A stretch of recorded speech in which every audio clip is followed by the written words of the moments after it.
Okay. Is there a comment? Therapy Thursday. Am I cool yet, Cyrus? You're good. What? Shut up. You're muted, bro. What? My brother. Oh, Imagine my brother was. sorry. That's how out of it I've been. Yeah, I told Wes how long you were up for. I know. Life. I woke up for work and y'all were still up, bro. Like, come on, that's 4:30 in the morning. I wake up I for know, work. man. It's a whole different subject. He didn't go to bed till 40 minutes after my shift started. Yeah, man. It's a whole nother subject outside of the podcast. No, it's just funny to make funny. Yeah. Let me add some lights. Let me see here.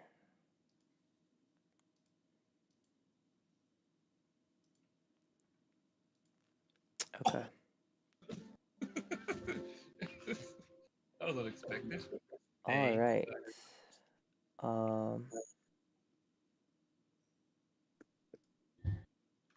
Okay, this is live. This is on. I've posted. We're on. Let me see here. All right. Give me one. Clack-a-lackin'. Wait, why isn't it working? Microphone properties. Device reset. Ready. Okay, there we go. Cool. Sound test. Laura May, can you talk? I want to see if it picks up on the speaker to the mic. Hi. Oh shit. It's hella loud. Too loud? Okay. He said I don't want you. Oh shit. We might have to just lower the volume. Yeah, me and Wes might have to. We'll try to be calm. Well, I have to. There's a thing when me and Wes are together. We got problems though. Should be fine.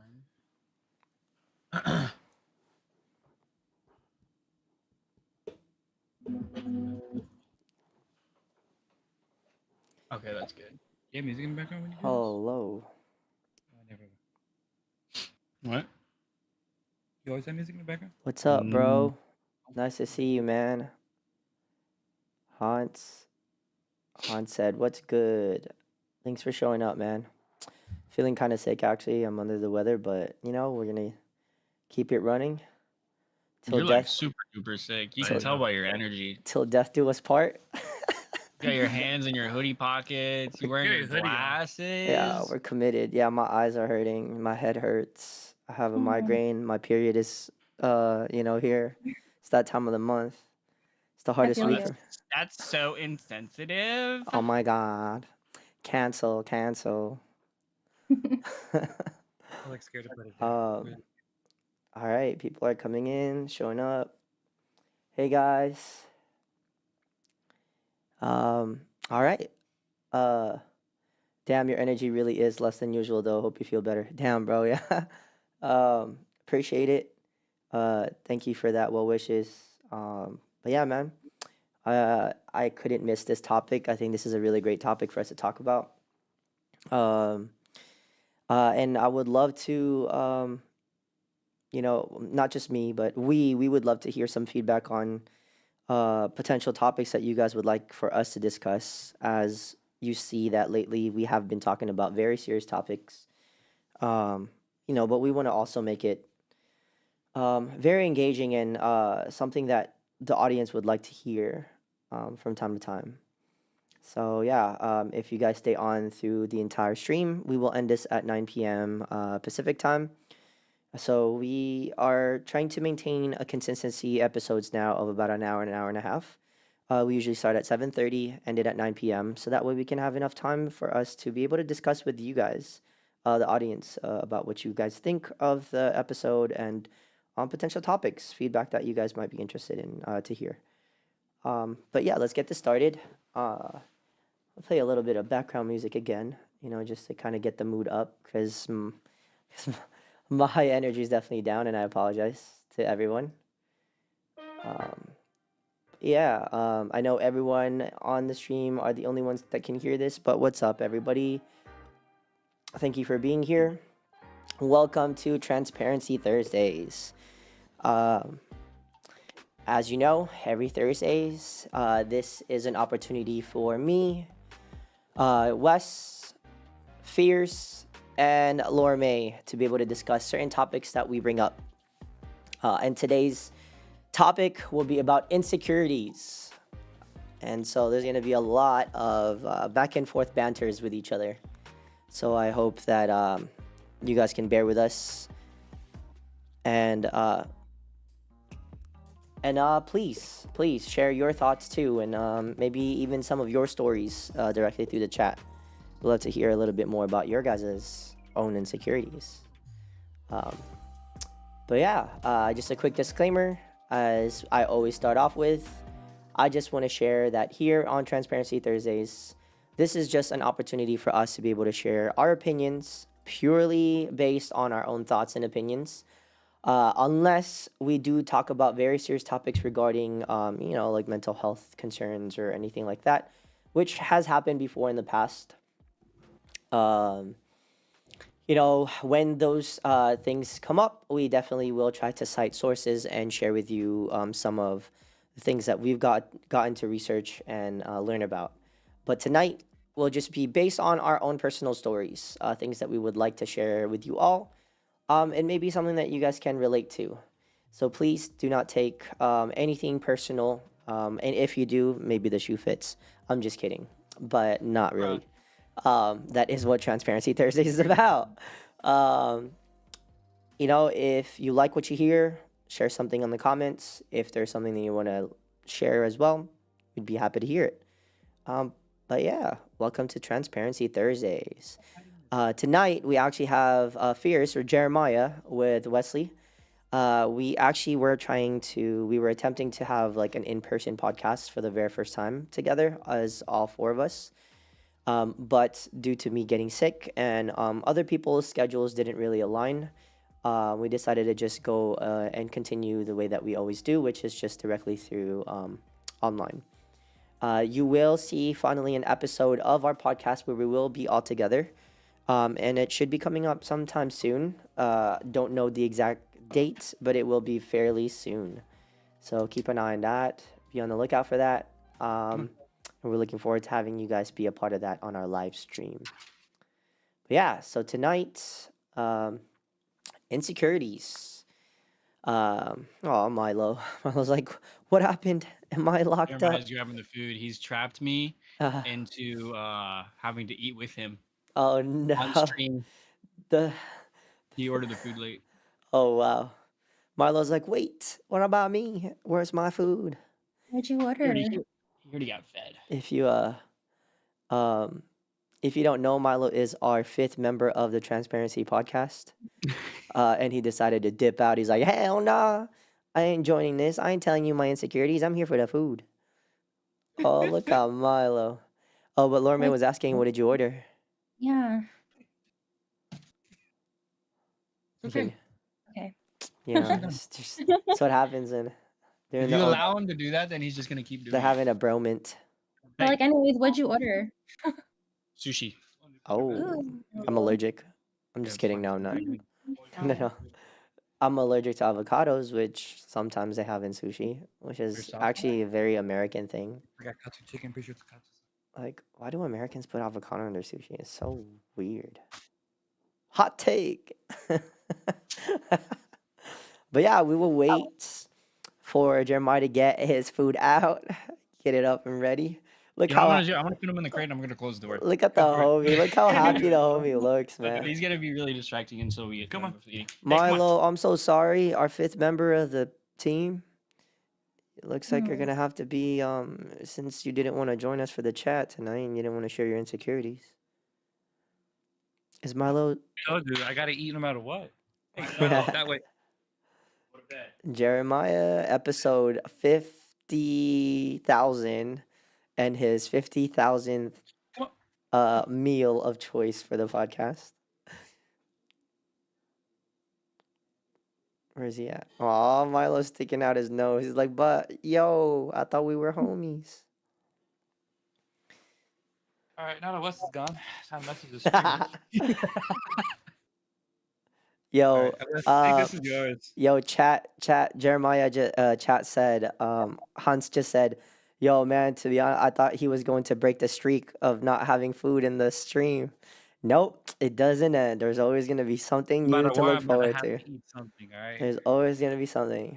And it's kind of funny because um, he's always eating on the stream because when he literally just goes straight to our stream, the commitment he has been just phenomenal. As soon as he gets off work, he just goes straight to home. But already has the food ready, and so he doesn't miss his routine of his dinner. He has his meal for during our podcast. So I appreciate the guy. This time he decided to have a slumber party with Wesley. So Ew. I gotta clip that wink. Oh man, we gotta clip that wink. Oh bro. But yeah. Oh, thank you for the sub. Really appreciate it. Thank you so much for the sub. I got beef. Feel free to check it out on Twitch as well. I would love your sub there as well. Seriously, you want sources? I don't like. But yeah, Wes, let me see this. Let me actually click your link also. So that way I could have multiple things open.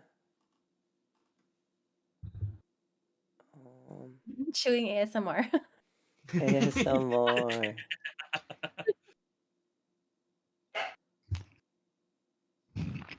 Oh no. Oh, Because Jesus. I don't have a headphone, so I would not want to hear that. All right. Now that they're having their dinner and I'm suffering and Lorme has food coma because she had her dinner prior, backstory. Let's get this started. Let's talk about the topic, insecurities. Kind of interesting actually how we got to the topic. We were talking about eating disorder just 2 weeks ago, and a lot of it aligned with not just the medical condition itself, but even moving on to our last week's episode, body dysmorphia. We had realized there was a very like a more generalized space of where a lot of those things maybe came from or where it had kind of started. So we wanted to bring up that very general topic, which is, insecurities.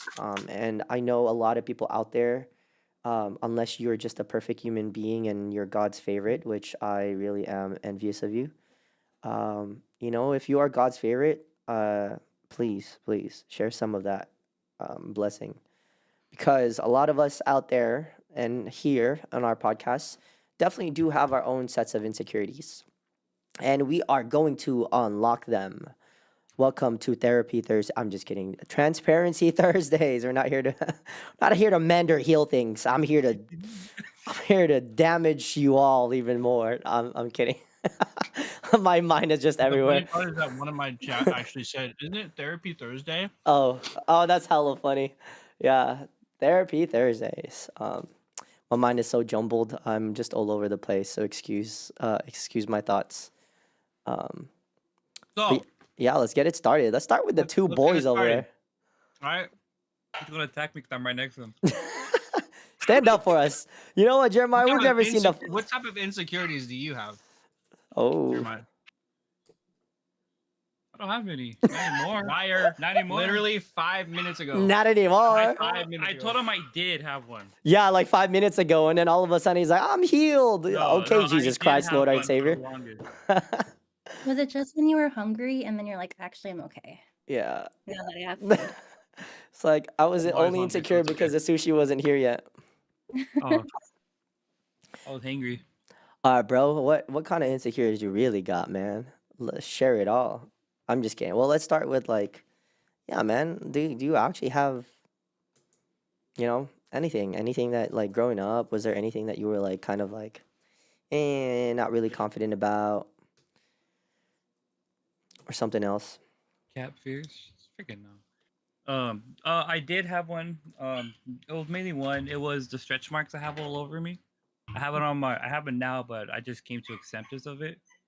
Um, it's my arm. It's right now. It's in my arms, chest area, stomach area, back area, lower back area, and my like thighs.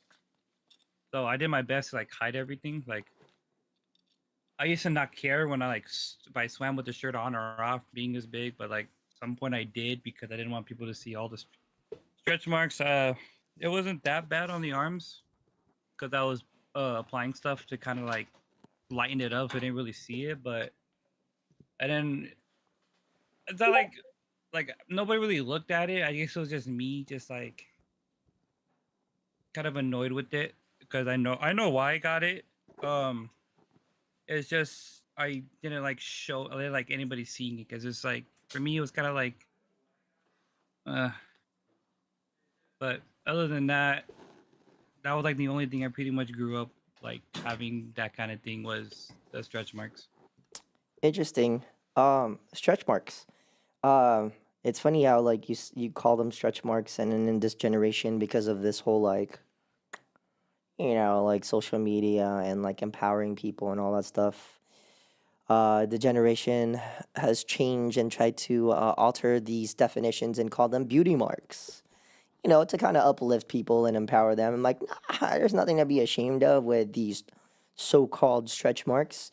These are your beauty marks, and these are things that you will, just have as you get older or whatever it may be. Or are Um, they like tiger stripes?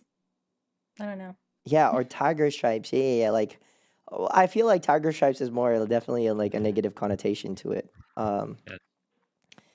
Uh, but it's kind of interesting you said that like growing up like you would even wear like a shirt on while you're swimming, where I also had the same thing but I was the complete opposite. Like I would keep my shirt on when I would go to the beach, growing up, or like go and swim with like friends and stuff, especially like when I was younger, like in maybe elementary school or middle school. I would like always see like how my friends are like maturing already at like such a young age, and their bodies were like definitely getting toned, or they looked like they were very fit. Meanwhile, I was a very petite kid. I was like really skinny, like a twig, and I was really ashamed of looking like just sticks and bones. So I would always put on a shirt and hide myself, when I would go swim. Um, But why did it really matter to you, Fierce? Like why was it that there's something that you were kind of embarrassed about, bro? Especially when you were younger. Like around what time of your life was that? Like when you were doing that? 2019, I think. Oh wow, so that's literally just a few years ago. It's not even like it wasn't Yeah, even it like when you were a when I kid. like when I first gained weight, lost it. It wasn't like a little bit wasn't there, but when I like gained it back again, lost a little bit, and then gained it again, it was like everything just kind of just came out. That's interesting, man. Um, but why did it matter? I don't know. I didn't like the way like it looks like I had like a bunch of scars on me. I think what he's trying to get at: did people make fun of you or comment on your stretch marks? Yeah. No, And did you care about their comments? So no one I don't remember any comments. See, no one really commented or anything like that. So then there was definitely something like a personal thing that was like an underlying thought of why it became an insecurity to you. Because like I Did mean, you witness like other people like getting made fun of Yeah, I have. for stretch marks and like that kind of like that's why Yeah, it I kind of did. fed into that? I think it was the person they did it to why I fed in. interesting, You made fun of someone for stretch marks? No, Oh, because I kind of had them already. interesting. Are you sure you yeah. weren't a That's like bully? it's like how our dear friend that starts with a C, he makes fun of Oh people that yeah, are bigger because he used to be bigger and now he makes fun of them because he's more muscular now. So it's like an underlying like insecurity. he even did it to me. Remember? You could have exactly you could have stretch marks and you still make fun of other people with stretch marks just because you have that insecurity. It's like Nah, it I'm was not saying you did it, but I'm just saying that no. is It what I'm saying. was the person that people made like not everybody, but certain people made fun of that like kind of like made me mad because of the person they did it to. Also like made me kind of look at my stretch marks more. Damn, that's interesting. That's really crazy. Because like yeah, like I, I I don't know. I don't even know how to like analyze that. Someone in your chat actually, Wes was saying, "Oh, This guy's energy ah, is so bad right now. He's just like, that's so funny." We're gonna have to start doing Well, what you someone do in your to chat me was when you saying can't some get the stuff, words but out. well, someone was just commenting essentially with your guys' comment how that person might essentially look like she could be 40 or whatever. But that's a whole nother situation. That seems like an internal thing that you guys are going through. But I think it's just very interesting to hear because, like, fears, I mean, even all your stories that you've kind of shared so far in the past episodes, really, there was like, I think, I don't know, it's just more like your own personal kind of like choices in life where it wasn't really influenced by others, but more so of your based on your own thoughts. Like in this situation, like people didn't really comment on you and like who you were physically or based on personality, but it still affected you in some ways and created insecurities in your life because you were seeing others go through that struggle and you thought that you may be kind of similar in their situation, right? So that's a very interesting take that your insecurity came from seeing it from someone else rather than someone actually calling you out for something.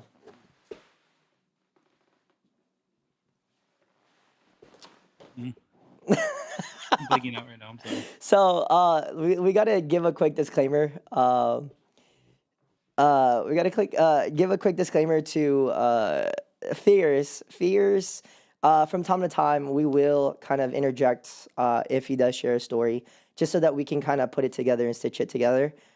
He had asked or have given us permission to be able to do that, just because when he does tell a story, he's still, he's still trying. Sometimes he gets lost in his own thoughts too. It may be based on ADHD or something like that. That's actually a real medical condition that he does have. So please excuse him if he just kind of blanks out or something. But this is something that even with this podcast, he's learning to develop to be better at. So we really appreciate it that he gets to share his stories because from you guys, from the audience, you guys have been giving a lot of good feedback about seeing his character development through this podcast, including all of the food development that we've been seeing per episode. But yeah, fierce. That's it's a crazy take. Insecurities based on your physical traits, just because you started to gain weight, and not necessarily because people commented about it, but because you saw it from other people. Um, You saw the judgment from other people on other people, and you're like, oh, yeah, that's wild. I don't Yeah. want to be in that situation. Yeah, that's pretty much it. That's crazy how like even that like the people you surround yourself with can influence you to think differently even about yourself without them having to personally like target you, right? Like I guess it's like even in a Filipino culture, right? Like we talked about this kind of briefly a few episodes back, where like you would like Filipinos when they have Filipino parties and then you go and visit, like let's say your cousins were having a family party and you were invited and your family was invited and it's been a while since your auntie and uncle have seen you and you go and visit them finally and then the very first comments that your aunties are like gossiping about and that at the dinner table is about like their kids and what successes they're achieving or what they're not achieving, who's doing more, who's doing better, how they look like now, is someone pregnant, is someone married, is someone single, or what, all this stuff. And it may not be about you, but because you're hearing it so often and it became such a habitual thing in like Filipino parties that when you go to another party as you get older, you're like, yep, we know the pattern, we know exactly what's going to happen. And then it starts to affect you. It starts to like make you feel like, is it even worth going to the party? Because I don't want them to talk about me, or I'm afraid that they're going to start asking me questions like, because I haven't finished college or I haven't gotten the job that I wanted to do, or I'm not doing my dream thing that my parents wanted me to achieve. You know what's? I'm gonna jump in on this because it's Yeah. like this just came up. So I was at a memorial recently, and some of the cousins didn't make it, but like aunts and uncles made it and stuff like that. But like the cousins' reasoning behind like kind of wanting to be like a little bit like more preserved and like not sharing with everyone like any sort of like life and just like kind of doing his own life and everything like that, which I really commend him on. He said to his mom, who's my aunt, my mom's sister, and was like, "Mom, I'm just so tired of every single family function. They ask me the same thing over and over again. Do you have a girlfriend? How are you doing with school? How's work? Blah, blah, blah, blah, blah. Like, what are your hobbies right now?" And it's like, I might as well be dating my family instead of actually finding someone to date. Yeah. And he's like really woke about this. Yeah. And it's interesting you brought that up because he's like, he's done with it pretty Yeah. much. Like, I don't want to answer those questions. Like, why can't you just like respect my space Yeah. instead of being like, what's the next best thing going on in this person's life? Yeah, it's like family small talk. Yeah. It's their thought of what small talk could be like to kind of engage a new conversation. Which actually I feel like for us it's a very toxic thing where Yeah. because we have in our generation it's different. It's a little different when we have conversations with people that maybe we haven't seen in a while. Dang, fierce is like Come from good intentions, but then it feels a little bit judgy because it's always about like appearance or if we're dating someone. And then if we're not dating someone, it's like, oh, is there something wrong with this person or why aren't they dating someone? And yeah, I feel like it's good intentions, but it just Are they rubs gay? people the wrong way. yeah, very Yeah, superficial things. I think yeah, and I think that's where it stems from. It's like very materialistic, superficial things that they ask. Do you think that's only an Asian culture? I don't know. I wouldn't know because most of us are Asian and Fierce. Fierce comes from a Hispanic family. Does that happen in your Hispanic family? Like Yeah. when you go to a fiesta, you know? Hey, you seeing anyone today? Hey. Yeah and no. Not everyone is like. Not every time we go is like that, but sometimes we do go. Mainly on my mom's side, because they're like pure Mexican. My dad's side like has Mexican, but also like Instead of fake Mexican, what does pure Mexican mean? Like, you have a badge? they Like, act like they're from the motherland. Bro. you've been purified Mexican.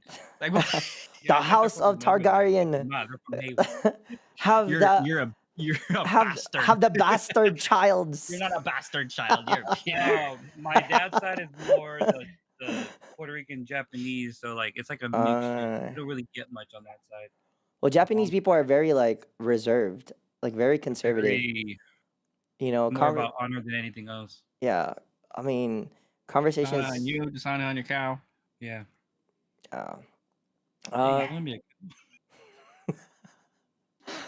Dang. I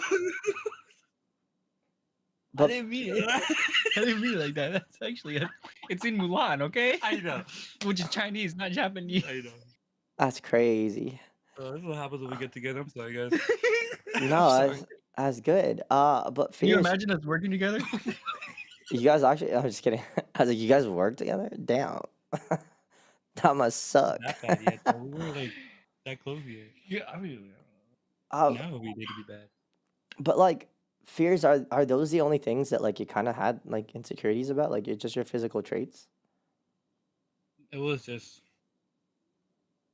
The just stretch stretch marks. marks. I'm trying to burp, but it won't come up. Yeah. Poor Like, Milo. Milo's like, right I'm here. ready to talk. I'm ready to talk about my insecurities. Like, why do I have to be in this cage? Why do I have to be in this cage? You're hearing Milo in the background. Please, please let me out. Pops.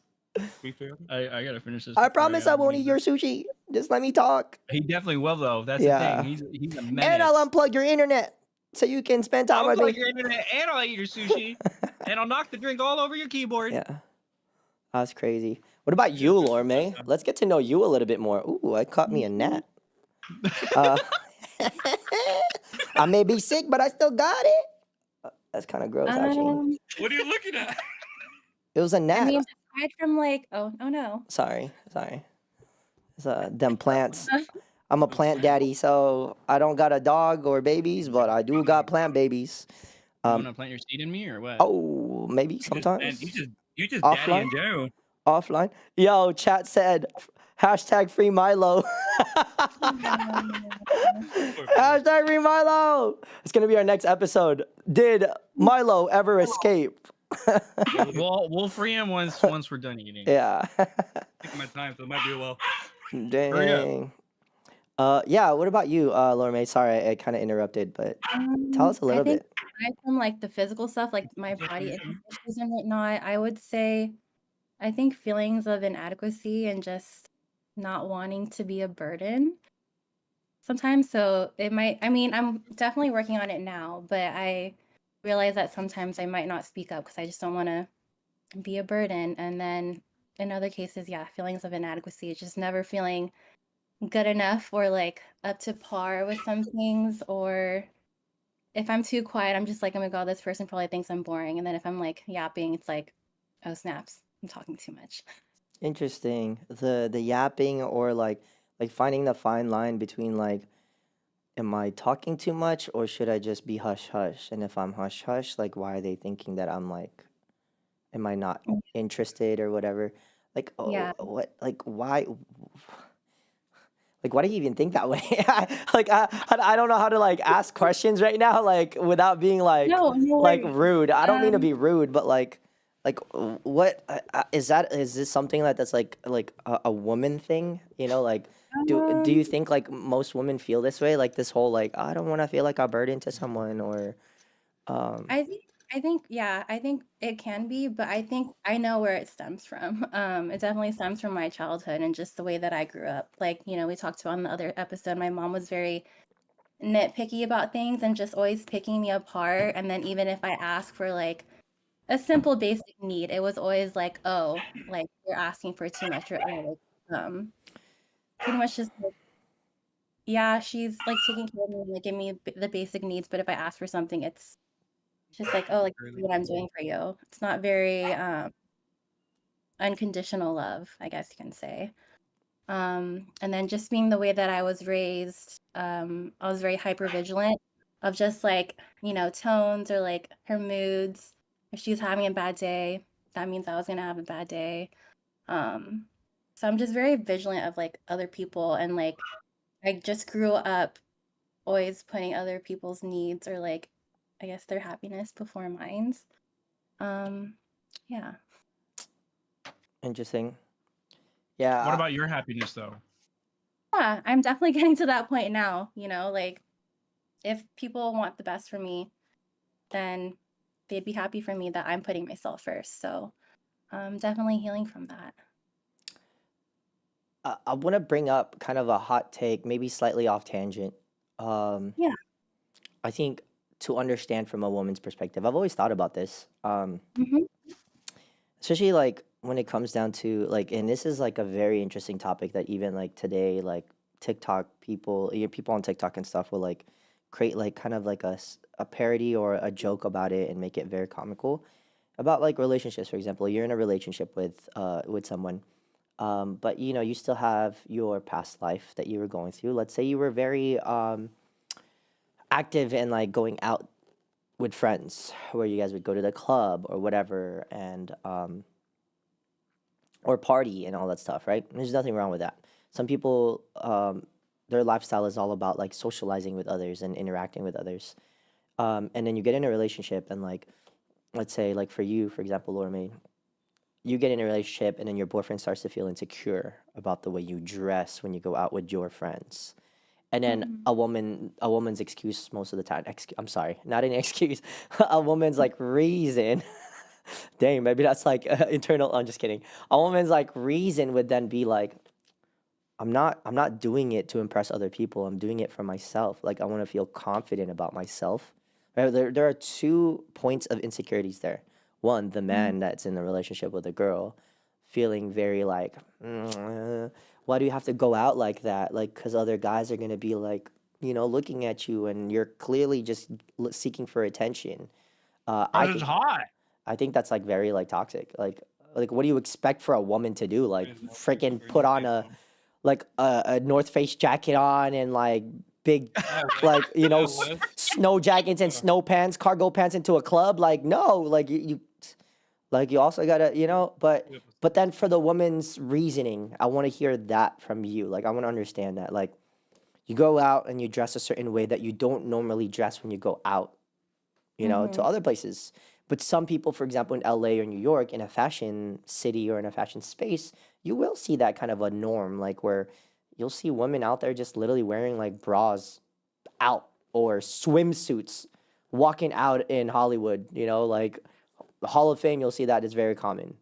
Where swimsuits back in the day were called that because you wear it at where? Like at a space where there's an event where you go swimming, whether that be the beach or the pool or whatever. But now it's a normal thing where they could just casually wear that out there, go into the grocery store or farmer's market or whatever. And a woman's reasoning would be, I'm doing it for myself because it makes me feel confident of who I am. Uh, but is the confidence that you have based off of the comments you get or the way people react to how you look when you're walking out there or presenting yourself that way at a place like that, like a club or even like a grocery store or whatever? Is that the confidence that you want to gain from when people are giving you that kind of attention? um or what is it? What is like the thought process of that? Like how does it get there? I feel like everyone's different, you know? Like for me, when I feel good in something and I look good in something, I don't know, it just makes me feel better and it makes me more confident. I think it depends on the person. There might be some women out there that wear certain things to get certain attention or I don't know, but I don't know. I feel like what you wear is also an expression of yourself.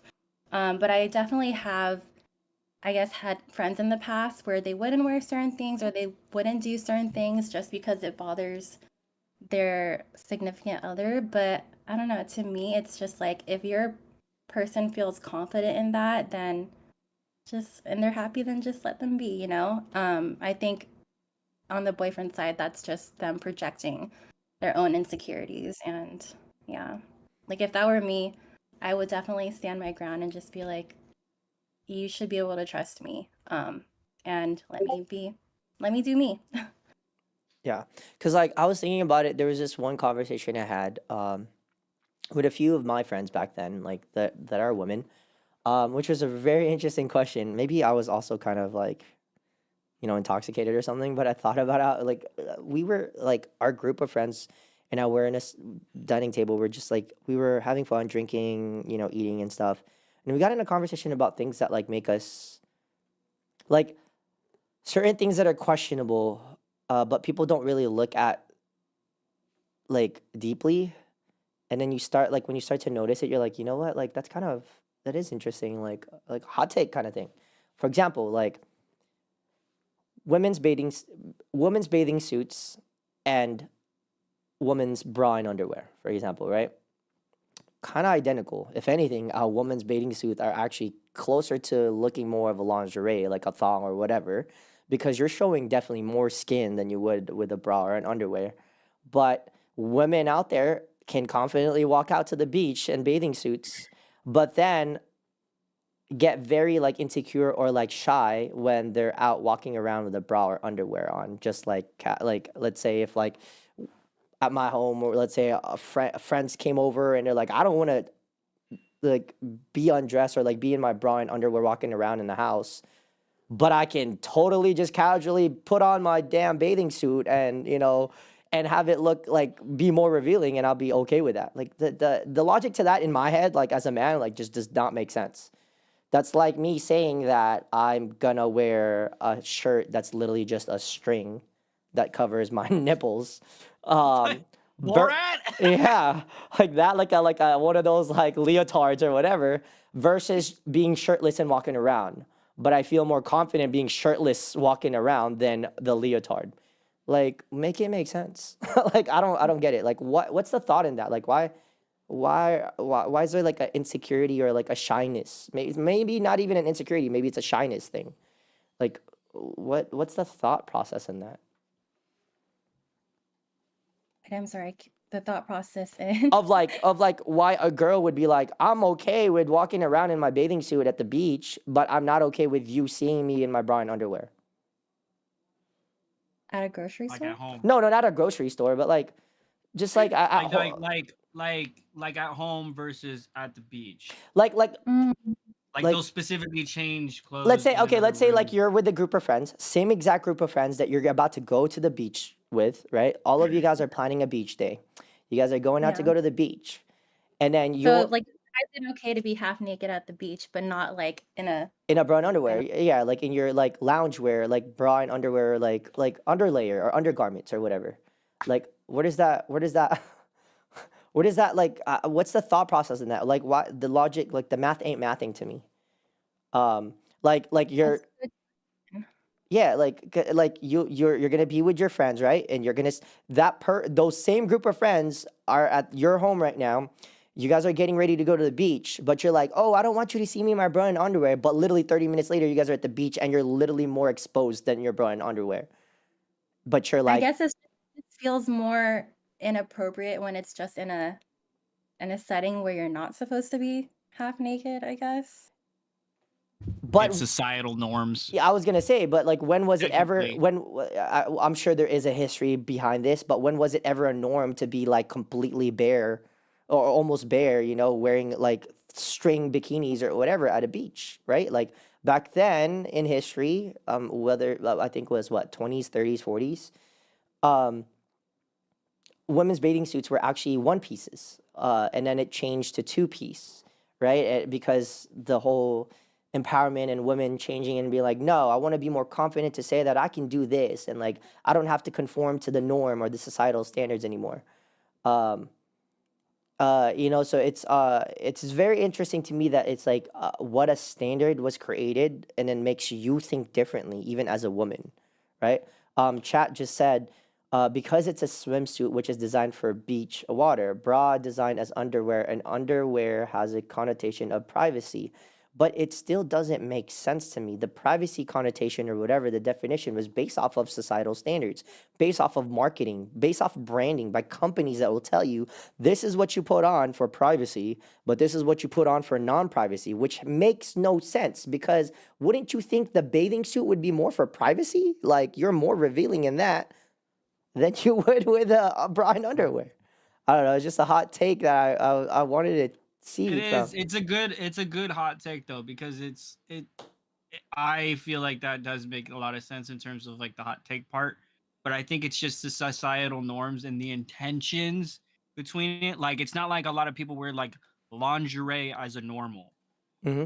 They Well, wear lingerie for very specific. I mean, some people do. Some people do. yeah, like there are even like I guess like in again it's more I guess apparent like in There's like. intention with it. Hmm. So it's like with swimsuits, it's very intentional. You're gonna go to the beach.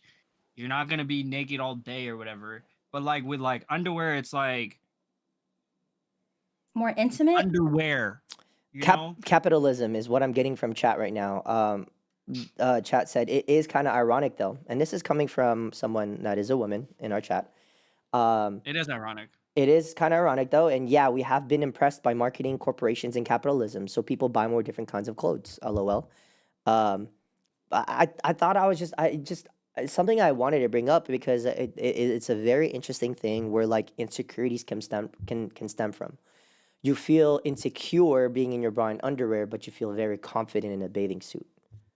Um, which to me is kind of backwards.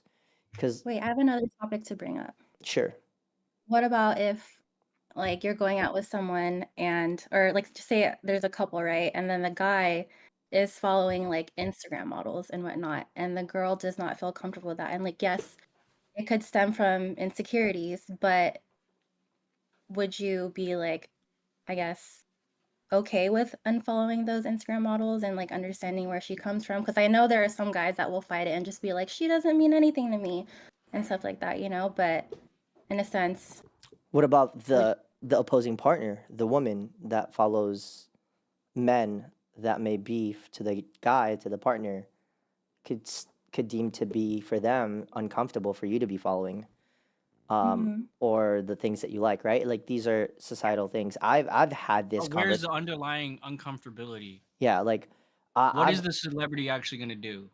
this is a really good take because I've had this conversation with my partner. And I've been asked why I follow certain people.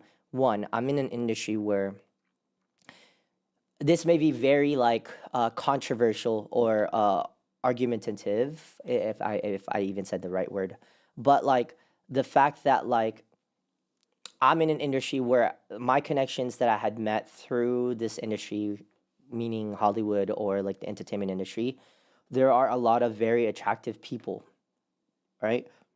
And so it happens that even before I met my partner, the biggest thing that I warned her about was literally this was probably like on our second week of dating, where we were already kind of already understanding like yeah, we want to be serious with each other. I had warned her. I said I have a lot of friends that are girls. Milo is back. Chat, we Yeah, had yeah, freed yeah. Milo. Oh, but we don't know for how long.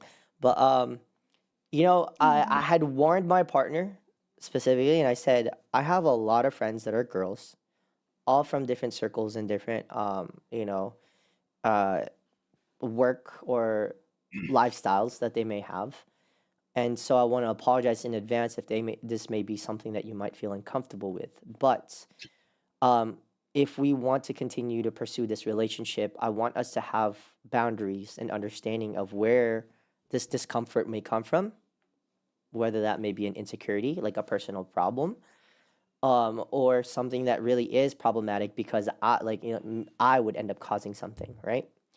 Um, and But she had shared in the past that in her past relationship, her ex-boyfriend was like obsessed with like import models to the point that he would be like a fanboy over like different like models that even I knew in that industry. And to me, I was like, I see nothing. Like I find no attraction to these kind of women. They just happen to be in the field that I'm in, so I sometimes end up being involved around those people. But the ex-boyfriend was like, would go to these import model meetups, like signing like autographs and all this stuff, taking pictures with them, and then even had the audacity to just be like, to save himself, he grabbed like bought one of those photo whatever crap that people used to do back in high school and all that, of like the import model, had it signed by the import model and gave it to her as a gift, gave it to my partner, like when they were dating. And I was like, oh, because look, it's not just for me, it's for you too. Like, right? And that's problematic. And Okay, but what's the difference between import models and K-pop artists? Because they have the exact same thing. what would be the exact same thing? Pictures, signing signatures, dudes and girls and guys are obsessed with the artists and they're singular. It's not like this is the whole group. It's like you have one single picture of this one girl of a group of five. I think it comes from when there is consensual agreement from both parties, your partner and you. Okay. Because again, the topic that Lauren May was trying to bring out of it is the insecurity piece of it. Like your partner is feeling insecure that you're following a bunch of these people and you're clearly liking their pictures for what reason, but then when it comes down to my photos I'm posting, you're not liking it, right? Or like you're not paying attention to it as much, because I've had that conversation with my partner before, where it's like, wait, what? Like, wait, hold on, like these are like either one my friends or like people that I have been acquainted with because of work. I find no attraction to them in ways where I'm like attracted, I want to do things with them or fantasize about them in any way. Like that's weird to me. And it's hard for people to fathom that kind of concept with my mentality, the way I think, because like my whole life was all about art. And my reasoning for that too is like I literally went to an art school where we would have a 3-hour class session with a naked woman in front of us and we just had to draw her in different poses. But it was art. It wasn't porn. It wasn't like something sexual or whatever, right? And we were actually even given a warning if we were to make fun of the situation, giggle, laugh, or anything, or like do something that may kind of give a negative connotation to the certain situation, we would be excused from the class or completely removed from it entirely, right? So we had to think very artistically and really professional about those kind of concepts. So for me, like I do even on my Instagram, I will admit I am guilty of like having friends that may look a certain way or in a different industry. Some friends even that I've known since growing up, like when I was in high school, that are now involved in places like OnlyFans or have actually gotten into the corn industry, like, all those stuff like is really interesting. Um, the insecurity piece, I think it's like, I think there is to have a boundary. Like you have to respect it. If your partner is feeling insecure in some certain way, there might be an underlying concern. There might be because you're doing something that isn't following or respecting the boundaries that you have created with each other as partners. And that's, I think, where I want to get to that. But if let's say for this certain situation with me and my partner versus her and her ex back then, what we've created these boundaries and understanding of things. And even until now, let's say she may still feel or perceive some sort of insecurity based off of the people that I have or know. Is that something that's a problem that, let's say the guy caused, or is that something that you think the woman in that situation should reconsider and think about as their own underlying condition, like maybe not condition, but insecurity that are stemming from their own personal like thoughts? I think that's where I want to bring up. I mean, I think in your case, these are people that you know. But I think I'm talking for like the girls that are in a relationship where their guys just following like Instagram models that are like half naked and they just don't feel comfortable with him doing that. Like, Red flag. is it, yeah. Is it okay for the guy to respect her and just be like, okay, like I'll unfollow her, or Hands down. yeah. Hands I down. think it Because needs to come down to like mutual respect for each other. yeah, because like, what is the relationship with that guy with those import models or half naked girls? Do they actually have an actual relationship with them? Like even for me now, I limit myself on who I follow on my Instagram, my private Instagram versus my streaming Instagram, right? But even in my streaming Instagram, I'm not following everybody that I'm following on my private Instagram. I'm very particular on who I say I have on my Instagram because I want to be able to say later down the road on any new people I meet, yeah, these are people I actually know or have acquainted with, or in some point on my life, I have met in some way or form or another because of the industry that I work in, or just a circle of friends that I have, right? But for someone to just like, let's say I don't like my partner may be on this stream listening too, but Janae Aiko. I personally think Janae Aiko is an attractive artist, musician, but I don't follow her on Instagram. Like, I think to me, it's kind of weird if I want to follow Janae Aiko and then just like, just Wait, scrolling can I and bring just up something totally random like, in concert? Why are you doing? well, that's weird. Like, That is weird, but you don't have to do that in order to follow someone. but that's what Wait, so guys, that's what people do. That's what those guys are essentially, because I'm a guy, I know what these guys are probably thinking. That is probably what that guy is thinking in that relationship when he already has a relationship with someone, but then following this other like person that they'll never meet and ever in their life, and then constantly like, liking all these things. But yeah, what were you saying, Lorme? There's like a bit in Janae Echo's concert where she'll go up behind like one of the security guards and they don't really know that she's coming up behind them, but she'll like start kind of like grinding and like dancing on them. And for the show in San Francisco, she did that same thing. And then the security guard, I think he had a girl, so he was like loyal. Like he knew that she was behind him, but he was just kind of like smiling and like shaking his head. And then someone in the comments was like, "Oh, he's loyal." And then his girl actually commented, and she was like, "Oh, that's my man," but I was telling him to go for it because it's like Janae Aiko. So I don't know. Just thought that was really interesting. But That's another hot take. Well, It's see, like let's- there's like an It's double excuse because they're a standard. celebrity. Hey, Double you can't cheat standard. on me lightweight because they're a celebrity. I hate that. Why? Okay, there's a double standard. Hold on, let's bring that back to the K-pop thing, right?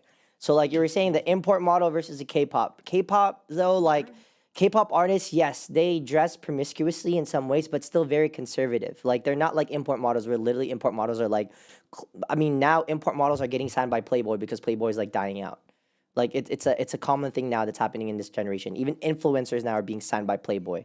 Where back then, being a part of Playboy was like a really exclusive thing. To be a Playboy bunny, you had to be like very special, like a really unique model. But then we know what Playboy was. It was a very, Are you like that unique? right? Like but Or are you influencers, just flexible? yeah, like influencers now are getting into that space. Oh my God, chat was like, Janae Aiko is everybody's hall pass though. So, um, but but Damn. but with K-pop, that is very kind of ironic. You know, like, I'm a big fan. Like, I'm a Yoonjin bias, but my partner is not like you're a cheater. Like, you're an asshole. Like, f you for like liking Yoonjin. Like, I was at a Blackpink concert that my partner paid for. I got very spoiled. And then I was out there yelling for Lisa. And I think I even have a recording where I was like, that's my wife. And the whole crowd around us looked at us because they could see that I was with my partner. And then I go and yell to the crowd, don't worry, she allowed me. Like, it's okay. She's our wife. And then my partner was just laughing along with me. Right? I think it is kind of ironic though, but because in that sense, But there. I It's should be ironic canceled. because Like, it's like it's the same situation. yeah, like it's weird. Like, Technically, you're idolizing a celebrity. It would be an imported model, well, not yeah. made in America. Technically, Imported technically, yeah, technically, yeah, it's import, yeah. and But they are definitely models. I They just think sing and dance also. I think to me, well, like what I'm getting to that point is that because there was a sort of like acceptance or consent. Like my partner is understanding, like because she doesn't have an insecurity of it, because she knows that there is a boundary that will be met there. Like Lisa, never in my life would I ever actually personally meet her. She is like in a whole different universe. Like I'm on like multiverse 6,000, and she's like the number one multiverse, like, you know, Earth's number one. And I will never get to that one because I wouldn't know how to get there, right? But it's kind of ironic. I agree. Like on in this situation, now that I'm talking about it loud, like openly, I'm even thinking to myself, man, what I did was kind of messed up. It's kind of funny, but it's also messed up. Like, why me, of someone who has been in this relationship, That's would, the thing, though. right? I don't think it's like that serious, though. Yeah, but that's the thing. It's not that serious because also my partner didn't take it seriously. But then Yeah. all of a sudden, if it was like I met Janae Aiko in person, she's a short queen. Like I'm tiny, but she's short. like like yo, but then like when I told my partner about it, actually at first she was like, wait, why do you even have a picture of Janae Aiko? And I was like, wait, that was like a personal picture like we took, like, and I actually wasn't even in the picture. I took a picture of because I was so shy. I took a picture of my friend and Janae Aiko, and I was like, you take a picture with her. I don't want to take a picture with her. And this was before I even met my partner. Like, she was never in a picture yet. But then I told her that story, and she was like, why do you even have this picture still? And I was like, what? Hold up. Like, this doesn't make sense. I can go, like, yell out, Lisa is my wife, but I'm not allowed to have a picture of Janae Aiko with my friend who's not even me in the picture. Make it make sense. Like, the math ain't mathing to me. So like, where is that insecurity coming from? Like, where? And actually, we got in that thought because I'm in this industry where I meet a lot of celebrities. She did openly say, like, well, there's a reason why, like, I'm insecure about certain celebrities. Like, she asked me once, like, who are my celebrity crushes? And then she goes, you know what? I don't even want to know because you're not allowed to. Jokingly, but at the same time, I asked her why after I started saying she knows my favorite celebrities are all the Emmas: Emma Stone, Emma Roberts, Emma Watson, like, and Anna de Armas, right? But every time I mention these names, she gets triggered. And then one day I finally asked her, I was like, why does it trigger you when I say these people's names who I won't meet? And she goes, no, because the truth is you might actually have an opportunity to meet them. Emma Chamberlain, Anna de Armas, all of my chat, all the guys in the chat are now. Chat, you guys are gonna get me in trouble later. I mean, it's out of the armors, dude. Yeah, Like, but then she did say, she confronted me and said, because the truth is, you could actually meet these people. And then I said, like they would even give a chance to look at me and be like, oh my God, you're so attractive. I love you. We're gonna get married. Short king. You know, like, that was my thought process. And like, no, I have no chance. But then she then explained, but because you're in the industry and you get a chance to meet these people, what if you do have a chance? You never know. There are celebrities who would prefer a normal lifestyle, that would prefer someone that is not in the limelight. And I'm the person that, And you clap back and be like, what if? Like, damn, short can't. No, I'm just kidding. I'm still here. Chat was like, "Oh my God, Cyrus, you're so handsome. Oh my God." Yeah, that's never gonna happen. Um, but yeah, it's a very interesting take on how like that thought process is, especially from a woman's perspective, like the insecurity. Like, what about you, Lauren? Like, what do you think of that? From having insecurities like that. Like, yeah, like in your situation, let's say if you were in a situation with in a relationship, how would you feel? Or what are your expectations in a relationship? Chat. Wait, Mm, first of all, are you single?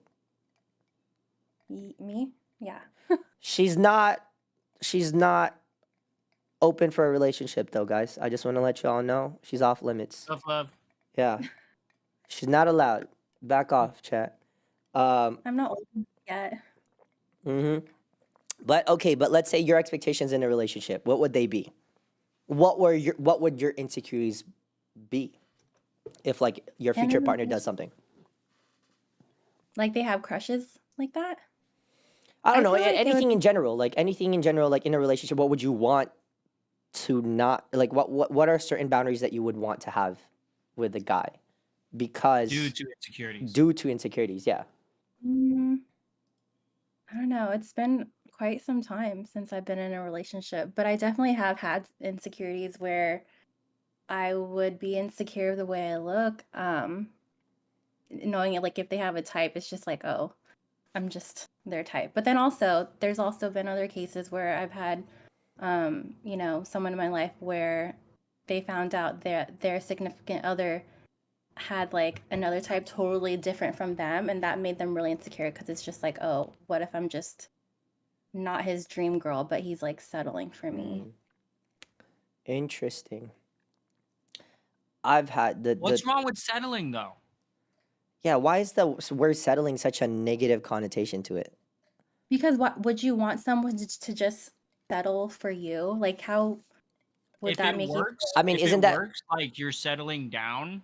what a relationship is? Is when you Yeah. choose to now slow down and Yeah, accept. to settle down, but like you don't want to like just settle just because I don't know, you feel like Settle for you less. can't be with your dream person, you know? Like it wouldn't feel good if you're just with someone and they just decide to settle with you Well, and then you what find if they're another type. saying because I think the thought on the insecurity of that space is settle for less. That like what Wes said. Settle Mm. for less versus settling for acceptance because you're the one for them. I think to that is like, what if in their eyes you're the upgrade, but you feel like you're the downgrade? Is that the partner's fault for you thinking that you feel like you're the downgrade? When in his eyes, Um, you're the upgrade. I think it's the way that he shows his intentions and is if he can like reassure his girlfriend that like he's not just settling for her and he thinks very highly of her and that's why he wants to be with her. And maybe list the qualities of why he thinks very highly of her. Interesting. Um, Chat said it makes you feel like an option, to be honest, if they're just Yeah, settling. Um, yeah, that's a good way to put it. um, that's crazy. It's kind of a hot take because it's like an option and a choice. Yeah, well, Every relationship is an option and a choice, yeah, every technically, relationship is but an it's a option and a choice. two-sided option and choice. Like I have the option to end my relationship anytime I want.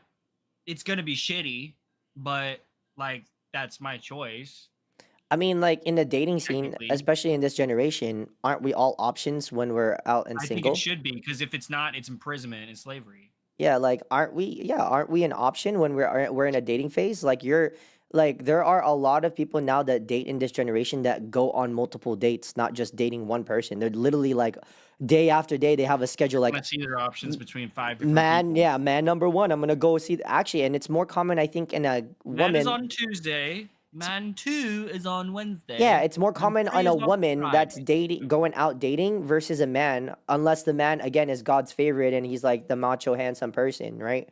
But Then then they that's just physical qualities. and but there what I'm saying is like a man could also do the same thing. I'm not saying that a woman Oh is yeah, yeah, yeah. like women are the only ones that go out and fish.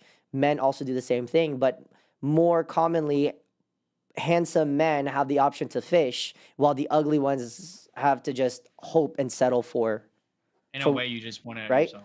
But then again, we're still options when we're dating, so like it doesn't make sense. Um, That Ch- reminds me of like when I asked like one of my friends, like, oh, like, what do you like about so and so? And he was just like, oh, well, she's a girl and she liked me. So yeah. And I was like, damn. romantic. But I but mean, the thing is that like maybe they don't have a lot of like dating experience, so you don't even know like what you're looking for. yeah, and That maybe type they're of happy situation. with Because their there's a option. lot of people out there who don't go on dates at all, and then the first chance that they get, it's like, I'm in love. Yeah. Stop It's looking like at they're me. lonely.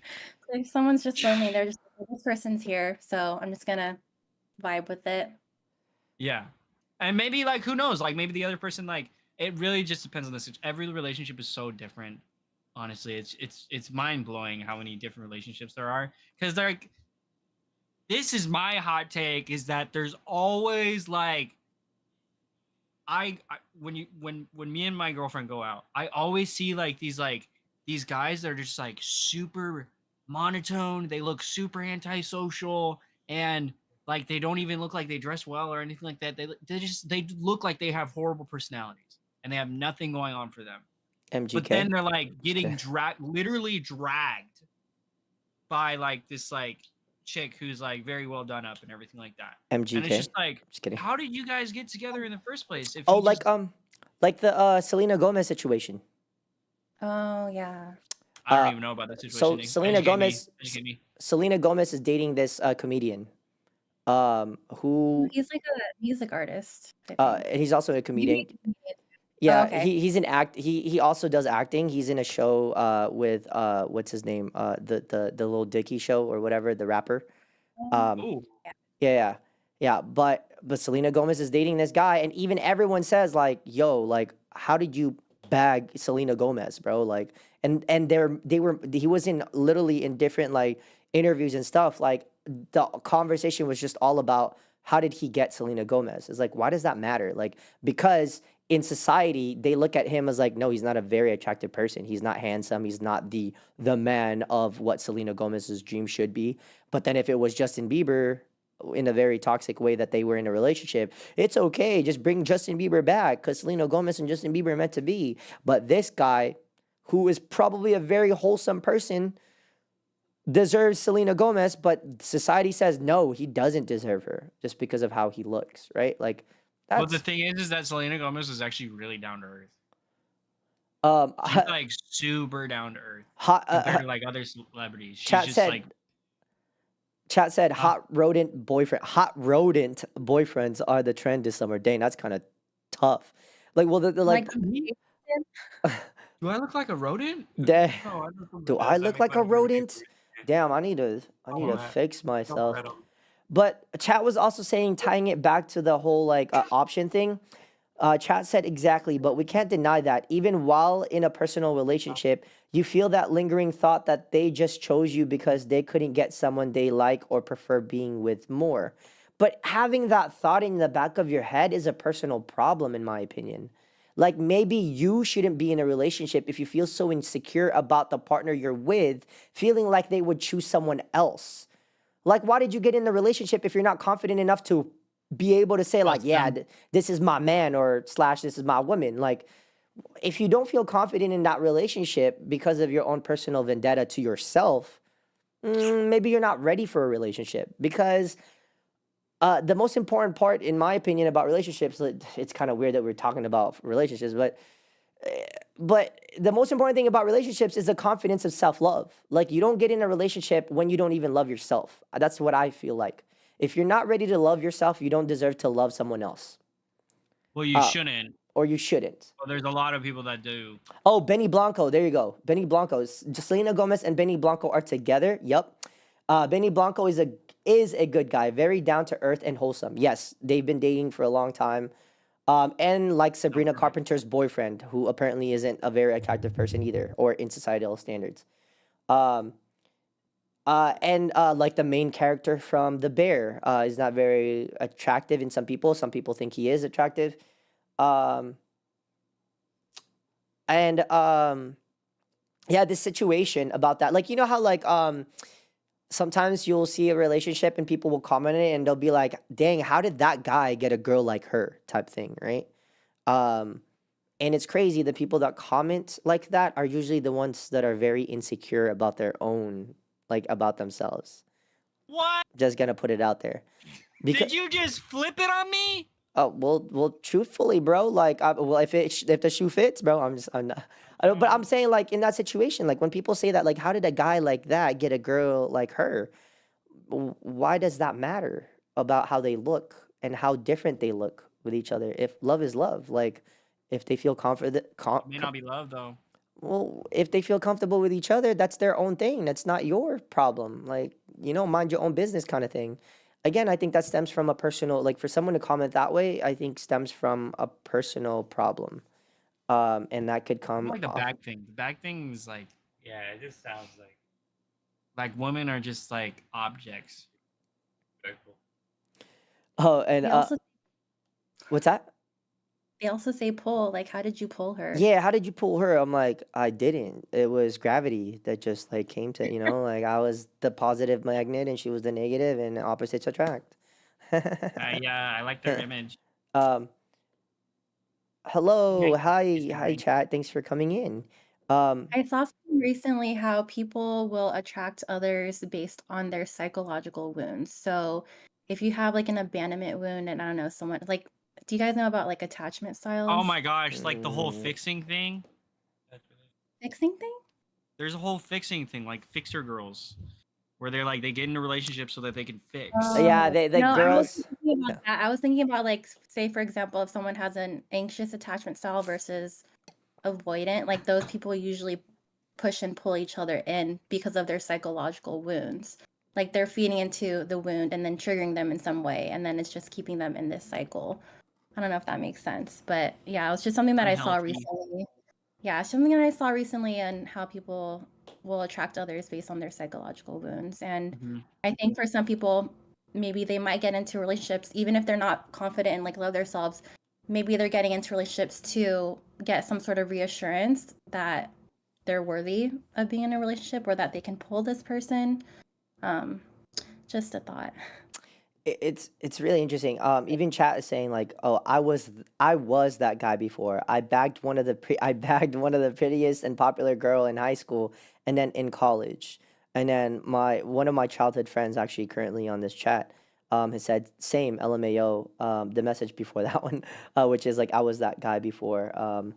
But even to my defense, to my childhood best friend, I never thought anything less than him being an amazing person.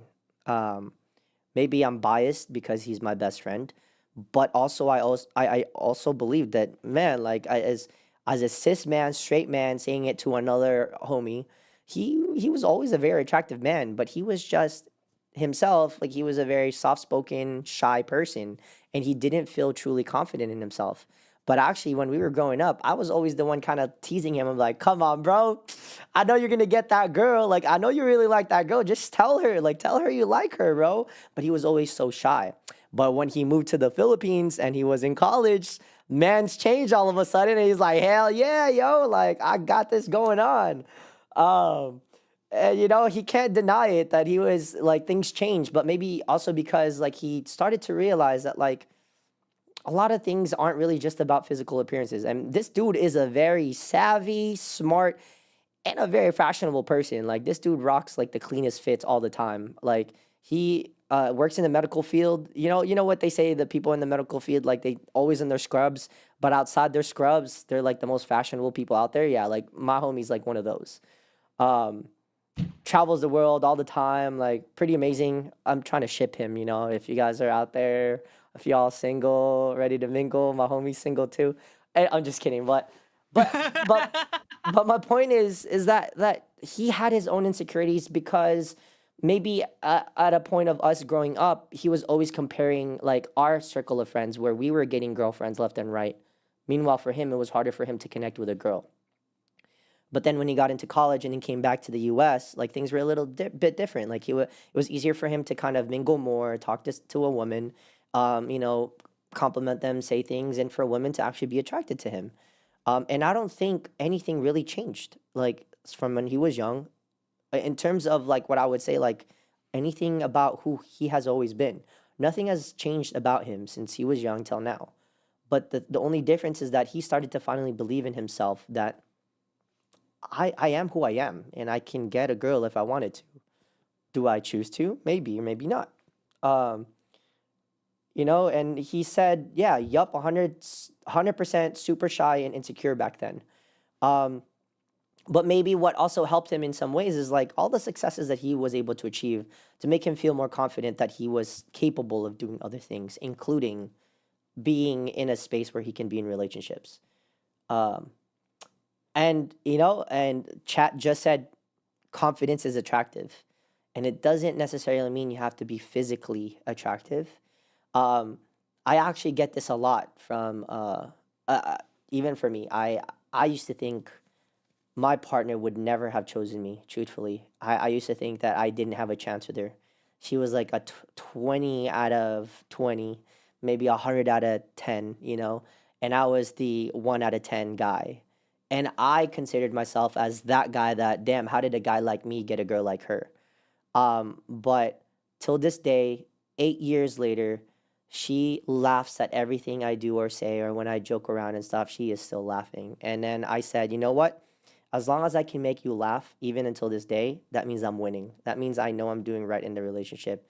And then she told me, like, yeah, like that's one of the reasons why I love being in this relationship.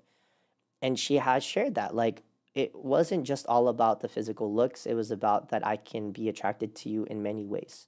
And chat saying that confidence is a very attractive thing, I think that's a take that most men should receive, but also women.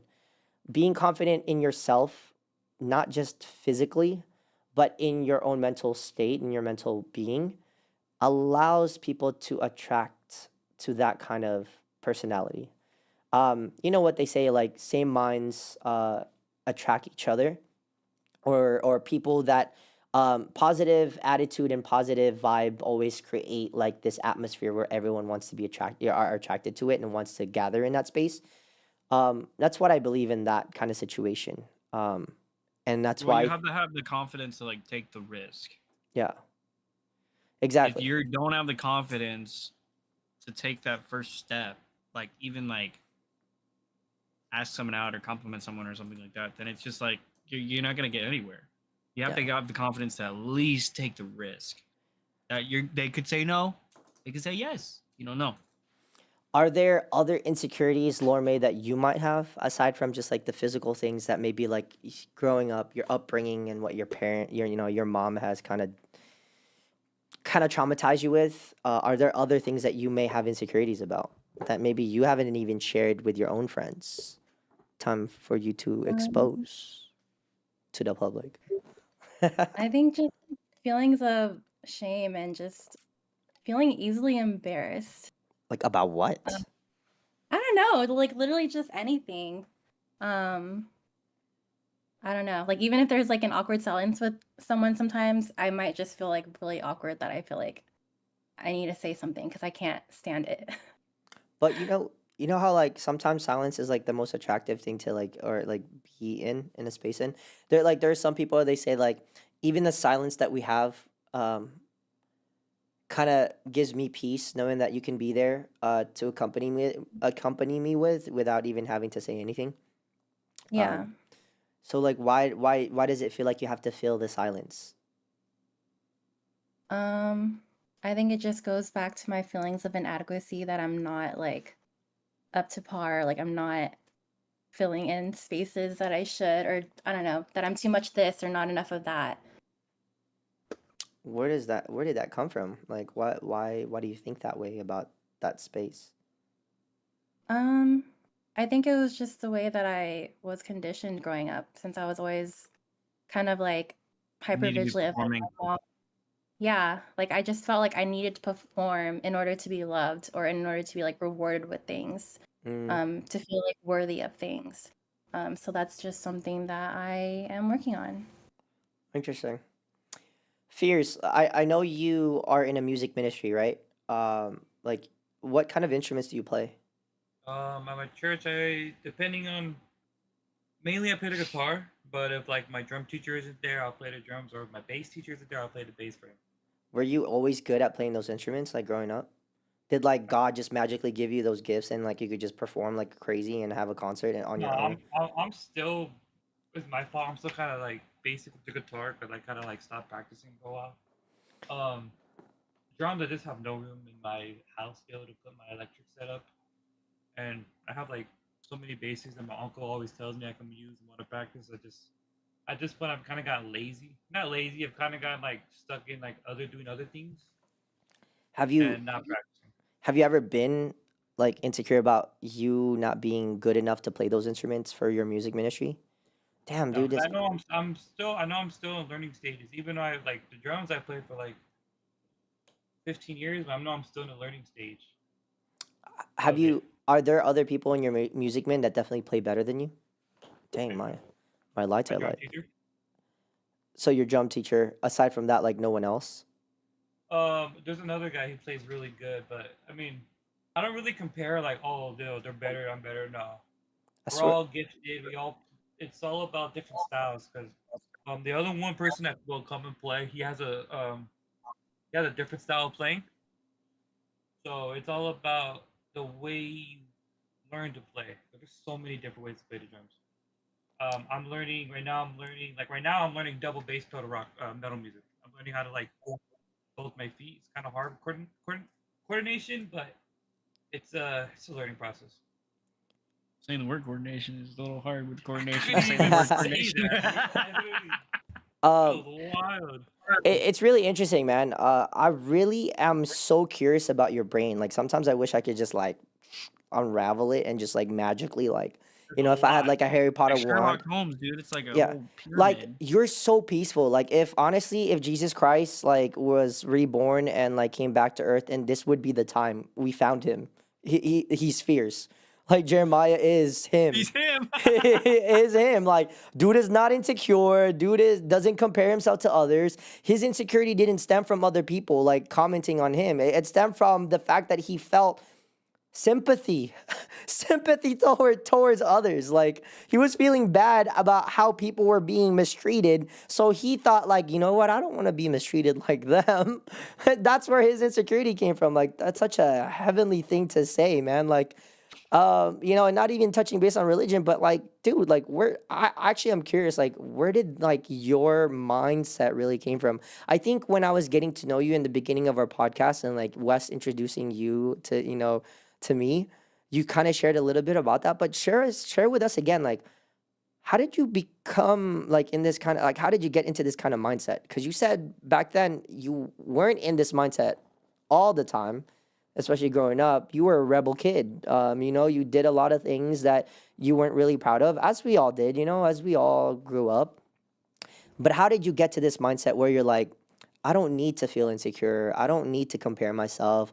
I don't need to feel down about something when someone brings something up. Like, how, bro? Like, how did you, like, is it something that you felt like you needed to train your mentality to be like, or it just like clicked one day? Yeah, I guess it's just training. Like, there was this person, I remember, like, one of my closest friends was like, we had like a deep conversation one time, and he asked me a question that like had me think a little bit. A lot of people get asked this question. So I was like, if you had a chance to go back and change like what you did, would you? And I told him, I thought about it for a second. I was like, no, because it made me the person I am today. Everything I did became a learning experience. And like now I'm able, now I'm more calm. I taught myself how to control my ADHD. Sometimes it's here and there, but like I can keep it under control way better than I ever did. Um, Chat, I wanted to ask you, especially the women in the chat. Someone said earlier, confidence is attractive. From us getting to know Fierce, through all these podcasts and even just our friendship outside of the podcast, like with the confidence he has that he exudes all the time, even with the way that he explains things about like the insecurities and him not liking to compare with others. Do you chat think that that's a very attractive thing that Fierce has or Jeremiah has? Do you find him to be an attractive person in that sense? Because I want to bring this up with chat. Like, I want to see if this is a double standard kind of thing. People will say confidence is attractive, and then all of a sudden we bring up a personal, like someone there that actually literally exudes all of this stuff that you guys are saying, and then you're like, well. Okay, So, but here's the thing though: oh, is does he have confidence or is he carefree? that's a good take. Are you confident, Fierce? Do you feel confident? Yeah, I always feel really confident, like in everything I do. Interesting. Always so confident. Cap, Okay, what? cap. Okay, maybe I don't make calls I'm about about it. to I'm about to make a expose you story. right now. Okay, what? I don't like making calls about it. No, you don't want to take a step with this one girl. That's your I don't friend want because you're Nah. scared that it's gonna ruin the friendship. Because we've been friends. But see, that is so wholesome. That's not Like, confidence. that's kind of wholesome though. Like, just for him to be It so is wholesome, but that's not confidence. yeah. But see, That's now fear. look, it's funny. That's fear. Chat is now trying to not respond to my question, but trying to be polite with the responses. All we got was that's a good take and LOL, like with the response of how you guys are bantering with each other. But again, my question was, do you guys find Jeremiah attractive for him exuding that kind of like personality, that wholesomeness of like, no, I don't need to compare myself to others. I don't really need to compare my skill sets with other people. Like, I'm in a music ministry and I'm happy with what I'm doing. I love to play the instruments that I play. And if I'm not good at it, I know I just need to improve. That is confidence in itself. Like, that's a different meaning of confidence. Jeremiah is the gentleman. Oh, I was going to say the gentleman with glasses. We're all wearing glasses. Damn it. Today we all just had to wear glasses.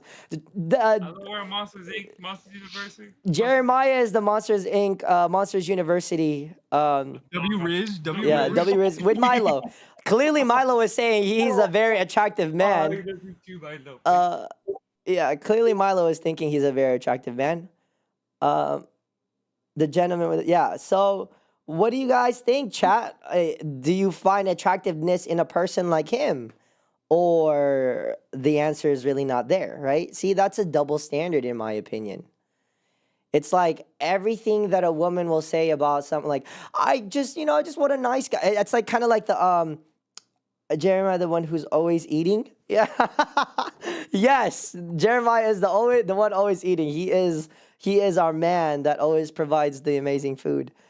But it's like that take where it's like when girls always end up dating the bad guys and they know that they're toxic and they're a red flag, and then they complain and and say like, I just want to meet a nice guy, and the nice guy is literally that friend, that guy that's always been there for them, that they vent out to, that they always express their feelings to, but then they're like, oh, but you're just like a bro to me.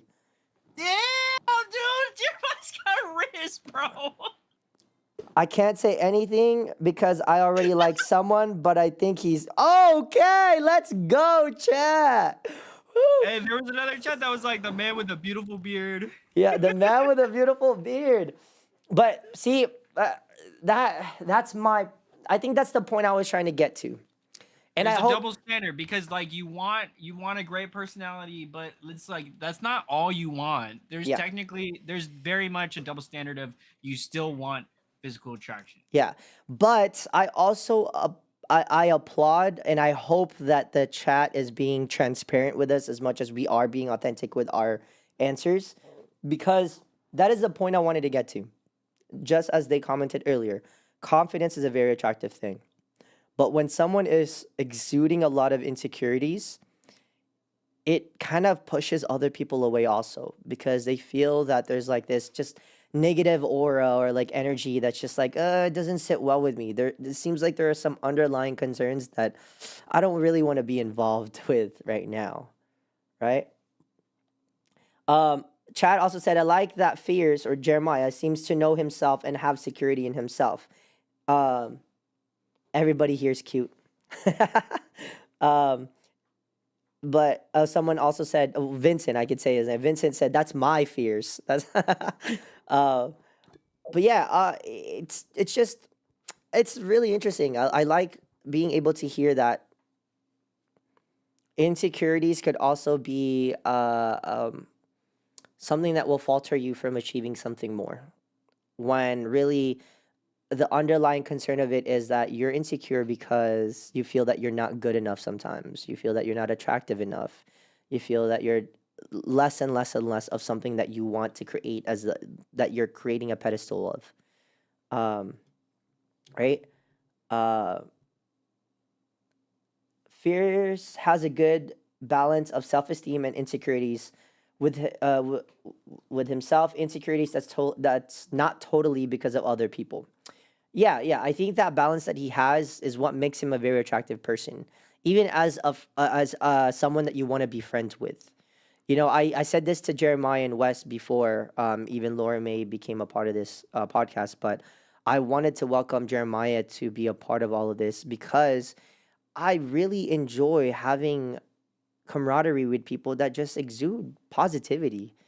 That even at my hardest times where I sometimes break down, I know Jeremiah would just be like, "Come on, bro. Life is good, man. We're still alive. That's what matters, right?" Like, I can tell that that's something that Jeremiah would tell me one day. Like, Let's eat a taco. yeah, like let's go out and go grab some food or something, bro. That'll make you feel better. Like, I'll feel like and that's a winner. Like, that's a winner kind of My friend friend, that you want. You yeah, know? my friend, I forgot the situation, but something had happened. I was like, let's go bowling. 'Cause I had like a group. I was like, bro, let's go bowling with me.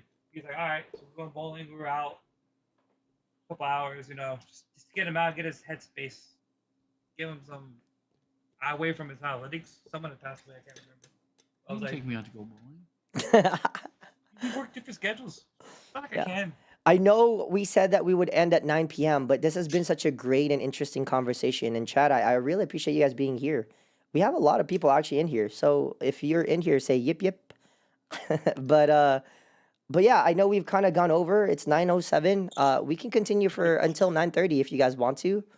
Uh but do you guys have any questions with each other? I wanna hit on Wes this time. I mean, Go for it. Let's do it. Yeah. Let's do it. Let's do it. I've been waiting. But I've been first, waiting. but first, let me bring up what chat has said. Insecurities come from how you view yourself, comparing yourself from others, or assessing yourself from self-reflection and self-awareness.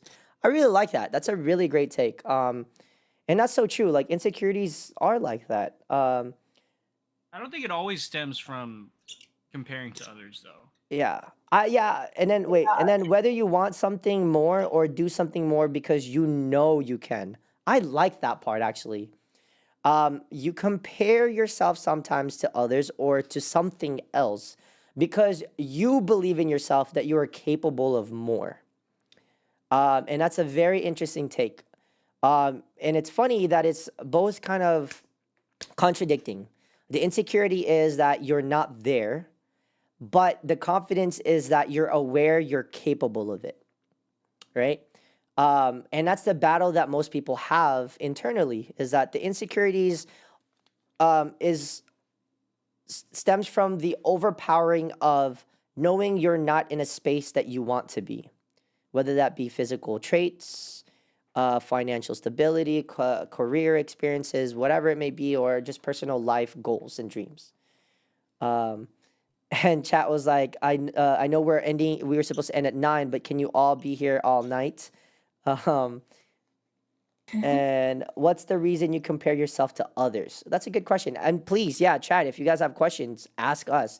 What's the I think the reason? reason why people compare themselves to others is because they have something that you don't.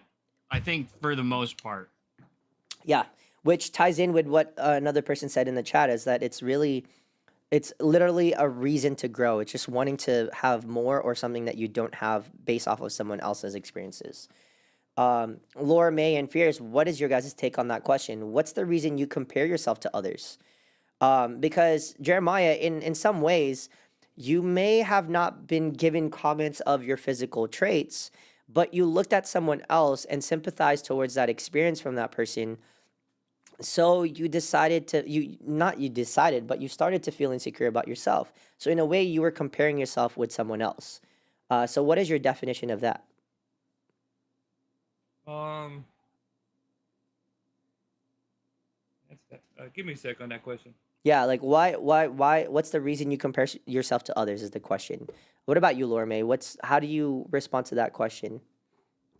I think for me, again, it's the way that I grew up with my mom. I don't know if it's like in the Asian culture, but growing up, she would always be like, she'd talk about like her friends' kids and whatnot, and be like, oh, so and so did this, and so did this. And it kind of just makes me feel belittled in a way. So I kind of just grew up thinking that, like, oh, I'm gonna like just compare myself and have all these insecurities. But as time has passed, I learned that I just need to rewire my brain and not think that way because that didn't stem from me. Those aren't my thoughts. Those are things that my mom put in my head. And yeah.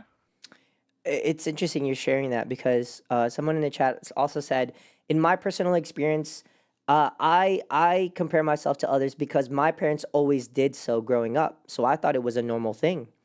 And someone then responded also, personally, I compare myself with others because I believe I could also do the same thing or achieve more than I already have if I'm content with myself or not. And it's not totally a bad thing to want more or do more.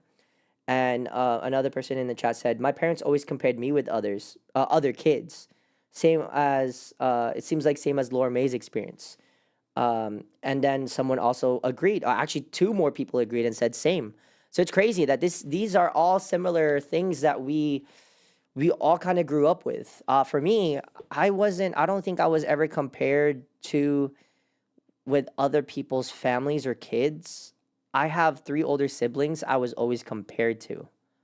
My parents were always trying to just say like, look at your older brother. Look at your two older brothers. How come they're like so calm and conserved, but look at you, you're like the rebel child. You're the demon child. You know, you're gonna get into trouble all the time if you keep being like that.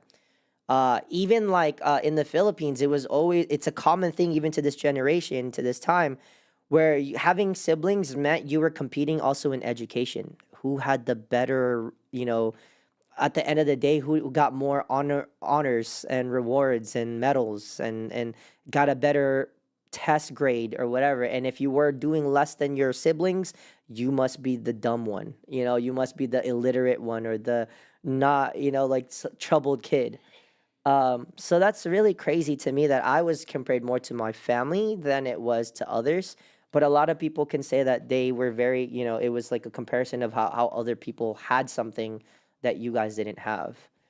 Um, but I want to ask Wes or you guys, do you guys have any questions? Actually, let me have you guys ask the questions to Wes, and I want to hear this.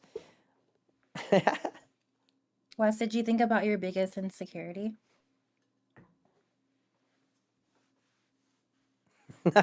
He's looking at Fierce. Damn, his biggest insecurity is Fierce. That's shady, bro. Like, Do you need to think about it? I feel like I have a lot, but it's like because I realize them, I don't ponder on them. It's more like You're how do I just like fix them? self-aware. You're like self-aware and it's just like it is what it is. Or yeah, like how can you fix something? Yeah, like I know that I have like insecurities, like my hair or something like that. Like I hate my hair, forehead, hair. Yeah, literally. Like and someone in my chat is literally saying like what I'm insecure about because they just know me. Um, so being skinny, being I skinny, think. like growing up, Mm-hmm. it's crazy because you I said, think I think me and Cyrus were in the same boat. yeah, Just being really skinny, not being very like big or anything like that. And I feel like that's like I think definitely a thing in Asian culture is like, hey, maybe in Chinese families specifically, but like hey, like you need to be like big and healthy, like that's a big boy. And they always compare the baby sizes. Like, oh, how big were you when you came out? Oh, you were 10 pounds? That's a successful boy right there. But it was like I came out, I was like 6 or 7 pounds. Like I was like a tiny dude. Um, and I feel like that's just always been like an insecurity for me because it's just like I think it's also like societal norms too. It's like to be attractive, you need to have like muscle or something like that. Or you have to have like all these physical qualities. But I think the part that I always struggled with is how do I get to the part where you can actually like start a conversation to like actually like have the other person understand like I actually have like a good personality or something like that, right? Mm, Because the first thing that always happens in today's society is like physical attraction, right? I mean, we even proved it in this podcast today.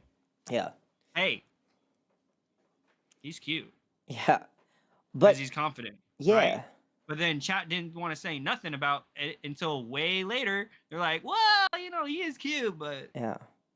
But I I think a good continuing question to it too is which what chat was saying is, do you guys think that if your parents did not compare you to other people or family members growing up, would you still be insecure or compare yourself with others? Wes, I want you to answer that question. I think that Um, depends in a perfect world, which does not exist because that just unless your parents just love you unconditionally, you hit the jackpot. But I think that also depends on if you go to public school or if you're homeschooled. Because if you go to public school and like your parents love you unconditionally, there's no comparing or anything like that across the board, you're still gonna feel that way from public schooling. Interesting. Just because you're mixed in with all these people with all these different personalities, with all these different parent kid dynamics, and like you're gonna feel it. And then you're gonna start to like learn the patterns. Like you are who you hang out with. Essentially, your crowd is you turn into your crowd. Um, oh, maybe someone in your chat was saying something. Oh, um, it's up to you if you want to bring that up. But Issues with your family, yes. yeah, I feel like I have a lot of. I think that's more of like. I think for me and something that's like with me and my girlfriend is our trauma bonding. But mm, I think that's just transparency between like us that like I just appreciate in terms of like communication. Um, there's just a lot of history with family, and I think that is an insecurity for me because it's like um it's doing the whole comparing thing. Like I wish I had like let's say a dad, or I wish my parents didn't divorce or something like that. I wish I didn't get kicked out or something like that, right? mm. But it's just like I think there is a little bit of insecurity in there, but then at the same time it's like there's I can't do anything about that. I need to worry about myself instead of the situation that I was like put in. Have you actually? I mean, you don't have to answer this if this is too personal, but have you actually had those moments growing up where you made friends growing up, and then you noticed how like their families were so like so put together, like it was like the picture perfect family, and then have you ever compared your family to theirs and was like, damn, I wish like my parents loved each other the way that my friends' parents love each other? There was definitely a couple of families, yeah. But I would say that throughout like my whole entire like high school and like right after high school, I would say I got adopted by all of my friends' family. That sounds about right. Yeah. So like I saw like a very much like healthy family dynamic through like every family has their flaws, Yeah. right? But like I saw that very loving and like nurturing family dynamic through all of my friends' parents and families Yeah. all together.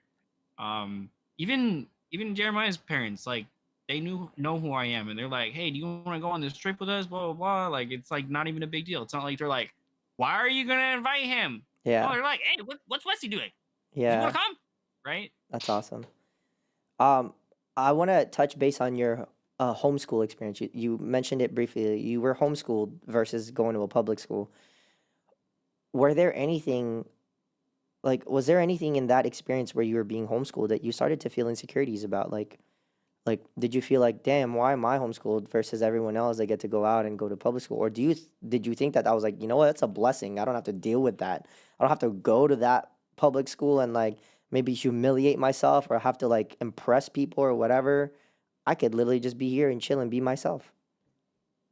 I think it was like Jekyll and Hyde.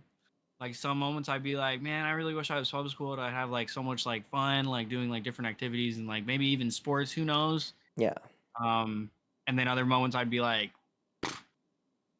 they gotta wake up at 5 a.m. to get to school. That sucks. Yeah. They gotta dress up. They gotta like Yeah. look appropriate. They gotta like impress people. That sucks. Screw like society, like hanging out with people, having social like interaction. I think it was Jekyll and Hyde, Yeah. but like I don't know. I definitely think that like I'm envious of like how public schools definitely have like opportunities for like scholarships and stuff like that. There's like definitely a lot of benefits for public schooling Yeah. academic wise, Yeah. and also teaching you like social norms, Mm. for sure, and like sports benefits as well. But like I guess I was envious of that, Yeah. the opportunities that could come out of being in public school versus when you're in homeschool. It's like you take your classes, you're done with the day. Interesting. But then what? Right? Like you only have your family, you have your siblings. I only have 3 other siblings besides me, so Yeah. we Same. just only had each other. Same. And then every once in a while we would have like co-ops, but it's like Yeah. I wasn't the cool guy at the co-ops. Mm. Well, My what brother was the cool guy. before I get to this question, I want to ask you what made you feel like you weren't the cool guy, right? But before you answer that, I want to touch base on what chat was saying. So I want to name this guy Vincent, actually, a good friend of mine that I met through my cousin when I visited the Philippines last year. Had said, I just want to share. I grew up without a proper father figure, and the first time I felt I had a father was during my stay at, at my family's residence, my cousin's residence. I was treated like family, like literally family. Every time they have a family dinner or get together, they take me with them. And Tito Raul, which is my uncle, treated me like the son he never had because I'm different from Ian and Toby, which are my cousins. We would always have this progression in conversation, small talk leading to interest and work, school talk leading to fatherly advice. Um, and he's the best father I never had, and that's really amazing. Because I can vouch and attest to the kind of family I have, or my uncle, and the way he is. My uncle is the second son in their family. They're a family of 8 siblings. My dad is the oldest one, and then comes my uncle that he's mentioning in this chat. But both my dad and my uncle have always been that way. They've always been so loving and giving and super selfless. I actually never met my dad until I was 6 years old because he was working overseas to provide for my family and I. I came from a very um, different background than where I am today. My house was literally the size of probably of the studio space that I'm in right now. That housed me and 3 older siblings, my mom, my cousin, and my auntie. We lived in a very like slum, like the slums. Not ghetto is something like there's like ghetto, and then there's like like the slums. I was living in the slums in the Philippines, but my dad's side of the family came from a little bit more like a wealthier bloodline or legacy. So, but my dad never wanted to accept support from my dad's side of the family and wanted to prove that he can provide for us and create something that is sustainable for my family and I. And when I got the opportunity to move here to America, I wanted to fulfill that goal for my dad also. And that's what I did for myself. Not only for myself, but for my siblings, and what I do for my siblings and how I provide for them. So knowing the experience that my good friend Vincent, experienced with my uncle, it's amazing to see that it definitely highlights that in my family. But I'm also proud to know that Vincent got to feel what it's like to have like that father figure that he always wanted. um, because there are a lot of things that even like in a lot of people's families or spaces, like I was asking Wes, is that did you ever feel like comparing your parents to other people's parents? And I'm sure that's a very hard question to have even thought about, because I'm sure yes, like the answer was definitely yes, because there's a lot of missing pieces there, including the love that you kind of never received the way you wanted to growing up as a kid. um, and that's where traumas and all that stuff like comes from, right? And it's a very um, sensitive space to be in. So with that situation, like a lot of insecurities can definitely arise from that. Feeling like you're not good enough may also stem from not receiving the love that you might have wanted from a father figure or a mother. um, Feeling like you're not attractive because you never got those compliments that other parents would compliment their kids with. We're like, oh my gosh, you're gonna grow up to be such a beautiful woman. You're gonna grow up to be such a handsome boy, handsome man. Like those things you never really received from your own parents. Um, so that's why insecurities sometimes stem from past traumas or things that you lacked growing up.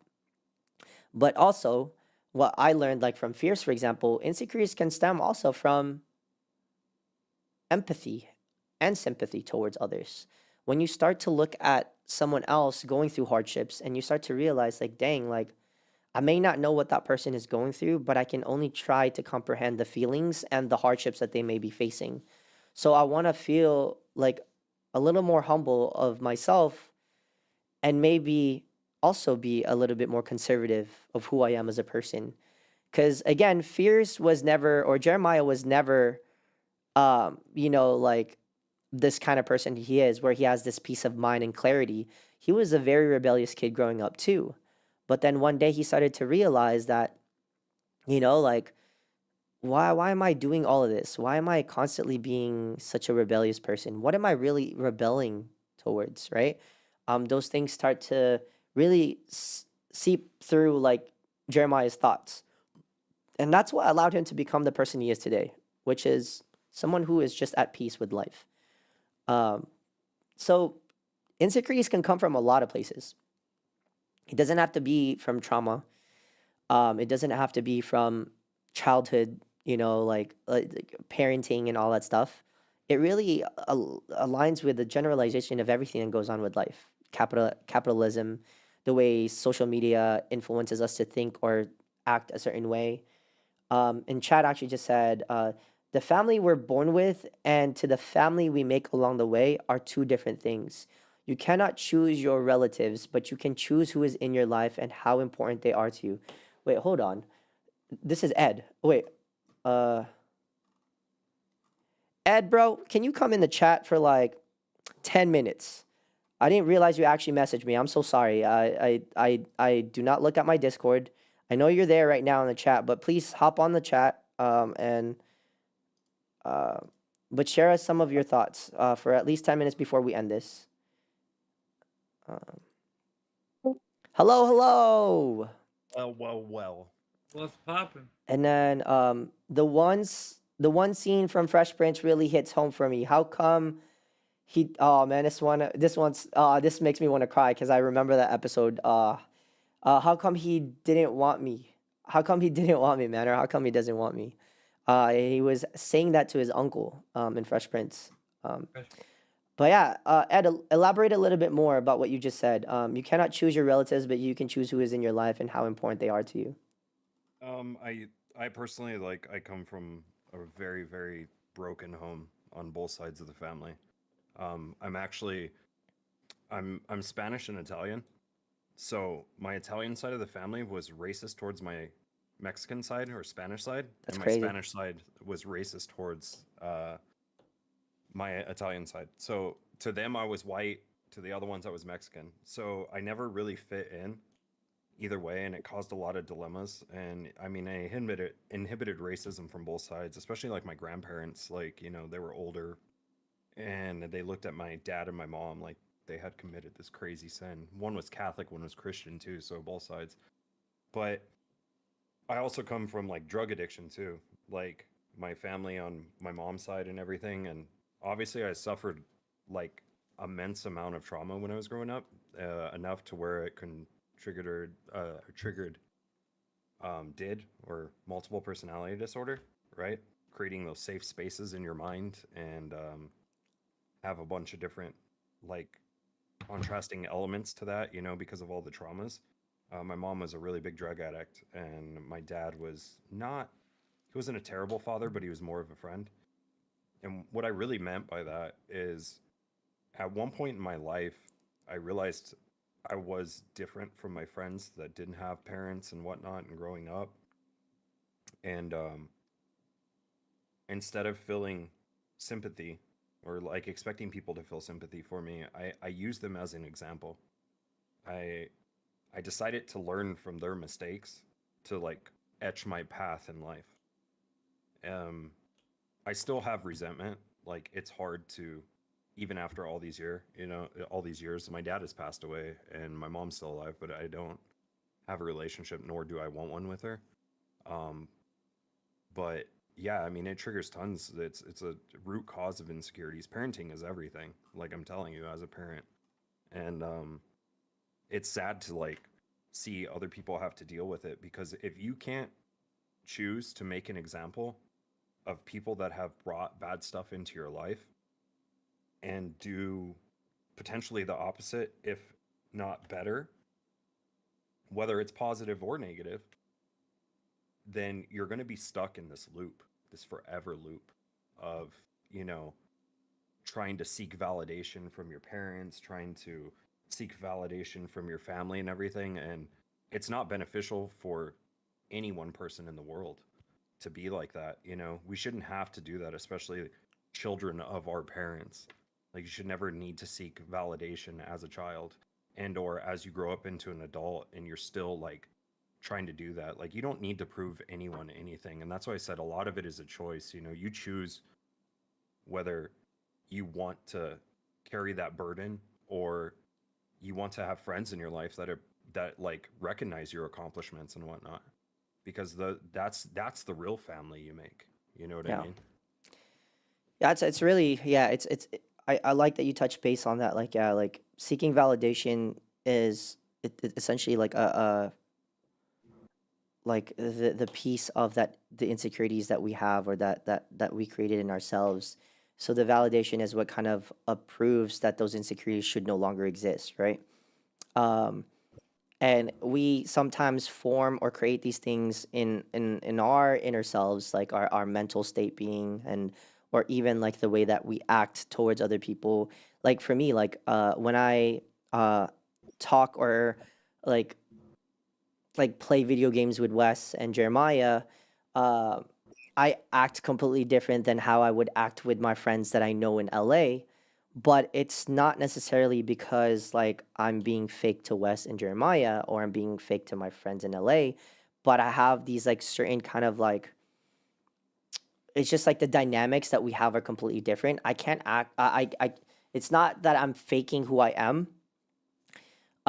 When I'm in different groups, it's more of like there are just certain things that really bind us, that we find like the kind of like the attractiveness towards each other, and we stick with those things, and we create it as like the persona that we then feed to that space, right? So these insecurities, like when I hang out with my friends in LA, I have my mental thoughts where I'm like, man, I can't like joke around the way I joke around with Wes and Fierce, because they'll take offense to the things I say versus Wes and That's Fierce, gay. Why right? would you do that? That's gay. Yeah, right. Like stuff like that, and I'm like, oh no, they're gonna be totally sensitive, and they won't get the joke because it's not normal in this generation anymore to use that as a joke, right? Like things like that. Not saying that that's like that example, but it's just something like that. The A lot of it comes from, and this is an experience that I recently just had, and like I said, being a father now and having an 11-year-old, like I've learned more from my child than I have from any individual. And recently she had this issue to where she's different. Like she really is. She sees the world differently. She lost her mom at a young age. Like there's a lot of stuff that she does that is just different than everybody else at her school, her friend group, everything. And it caused like an insecurity recently. And instead of telling her like, oh well, maybe you should change or maybe you should did it, like the thing that we've been doing lately every day when I drop her off at school is promoting being different. You know what I mean? Like there's a difference between leaders and followers. Leaders, they carry a huge burden, but it's because they're different is they become a leader. Yeah, If you want to be a follower, then conform to everything, you know what I mean? But you'll always be seeking validation. If you're different, you don't seek validation. It's yeah, just not important to you because you're trying to pave your own path. yeah. It's a great example of what you're saying. Is exactly how I see the entertainment industry. One thing that we like to remind people in Hollywood is that actors, well, maybe more in this generation, we find that actors can become actors if they're attractive or if they have a million followers already because they were influencers beforehand or whatever. But before this time in this generation, people didn't actually realize that the people that they idolize, like Neil Patrick Harris or JGL, Joseph Gordon-Levitt, Megan Fox, Shia LaBeouf, all these different actors, right? Um, at one point in their life, they were the dweebs and the nerds of their time. They were unattractive. Justin Timberlake, they were very unattractive looking people, or to what societal standards were. Um, but now these are the people that they idolize today because they see them as amazing actors or talents. Robert Downey Jr., who literally had gone through a downhill slope in his life because of experience with his father and his drug addictions and all that stuff. And now he's being idolized as this king of Marvel, the god of the Doom of Marvel and Iron Man of Marvel, Marvel Jesus. to be Marvel Jesus. Spoiler alert. But and now making $80 million. But these in our today's generation, we idolize these people, put them in a pedestal, and we're like they're so amazing. But they only perceive them to what they see today, not what they were before. But if they were to find out what they were before, all of a sudden, like, oh, were they really that special? Or, the point of that in Hollywood that we say to each other is that you can come from all forms, shapes, sizes, whatever, and you could still be successful in this industry.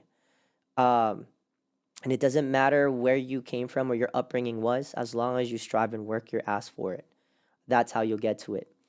Insecurities were apparent in these actors and talents before too. And insecurities really exist in a lot of the people that we continue today go through. Even the streamers, amazing streamers that we talk about, or idolize and watch daily, they have their own insecurities and troubles and mistakes that they go through. For example, just recently, the allegations of Foosley with Noah J, of the whole cheating with the wife and whatever, and then actually having a relationship with this person, whatever it may be. Well, it ain't nothing. Allegations on Mr. Beast, dude. What are you Yeah, talking about? yeah, the man? Mr. Beast thing. But my point in that is that like not everyone is perfect. Everyone has their own insecurities. Things were Mr. Beast himself wasn't a very attractive person growing up. He was the dweeb. The theater kids that we were in high school are the He's ones. still a dweeb. Yeah, the theater kids in the high school. Me, I was a theater kid, but the theater kids in high school were the ones that people were that were being bullied are now the ones that they idolize. And a great example was Michael B. Jordan or whatever. He literally had one where he was going through an interview, and the interviewer was an old high school mate. And she was like, "Oh my God, don't you remember me? We had such a great relationship in high school." And then he goes, "Oh yeah, yeah, I remember. You were the bully. You were the one that called me the slob, the one that was never gonna get anywhere. Remember that? I remember that." And it's just that, right? Like insecurities are only there because of our own personal, like internal thoughts of what we feel like is not enough for us. That's why they exist. And they can come from all shapes and forms, even traumatic experiences with family or personal, things, or how we perceive the world, especially the influences that we receive from that. And that's what I wanted to get through with that podcast, with our podcast today.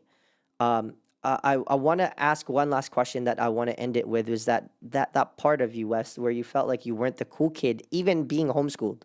Explain that. Why weren't you the cool one? And why would you even perceive other people to be cooler than you back then? Because I think I always looked up to my older brother, and Ed knows this. It's just Why? What was he like? he's the oldest son. He's the one who has the same birthday as my dad. He's the one who can do no wrong, even though he does all the wrongs. Hmm. Ah. Okay. And there's just like this like invisible pedestal that's like I want for a really long time. I wanted to be like him because he's your Acknowledged. older brother, right? Like Hmm. you look up to like your older siblings. Yeah. He's an And introverted. I mean, he's an extroverted, like delusional person, though. yeah. Um for a long time that was like the pedestal. Like Yeah. I looked up to him and I wanted to be like him. Like he was cool. He's my older brother. But I completely ignored like all these like red flags that like actually gave me a lot of trauma like growing up. Just because I overlooked it and I was like, he's my older brother. Maybe he was right, right? Crazy. Um, but I mean, obviously, growing up and finding my own adulthood, my own path, made me really realize like that is not who I want to be. Yeah. And that's the kind of take I wanted to get from this podcast is that we get older, we grow up, insecurities form, whether it be from influential things like social media, the things that we see on TV, on the internet, on the screens, even books that we read, as we get older, publications out there, personal experiences with family, relationships, what it may be, or things that we lack and we wish that we would have.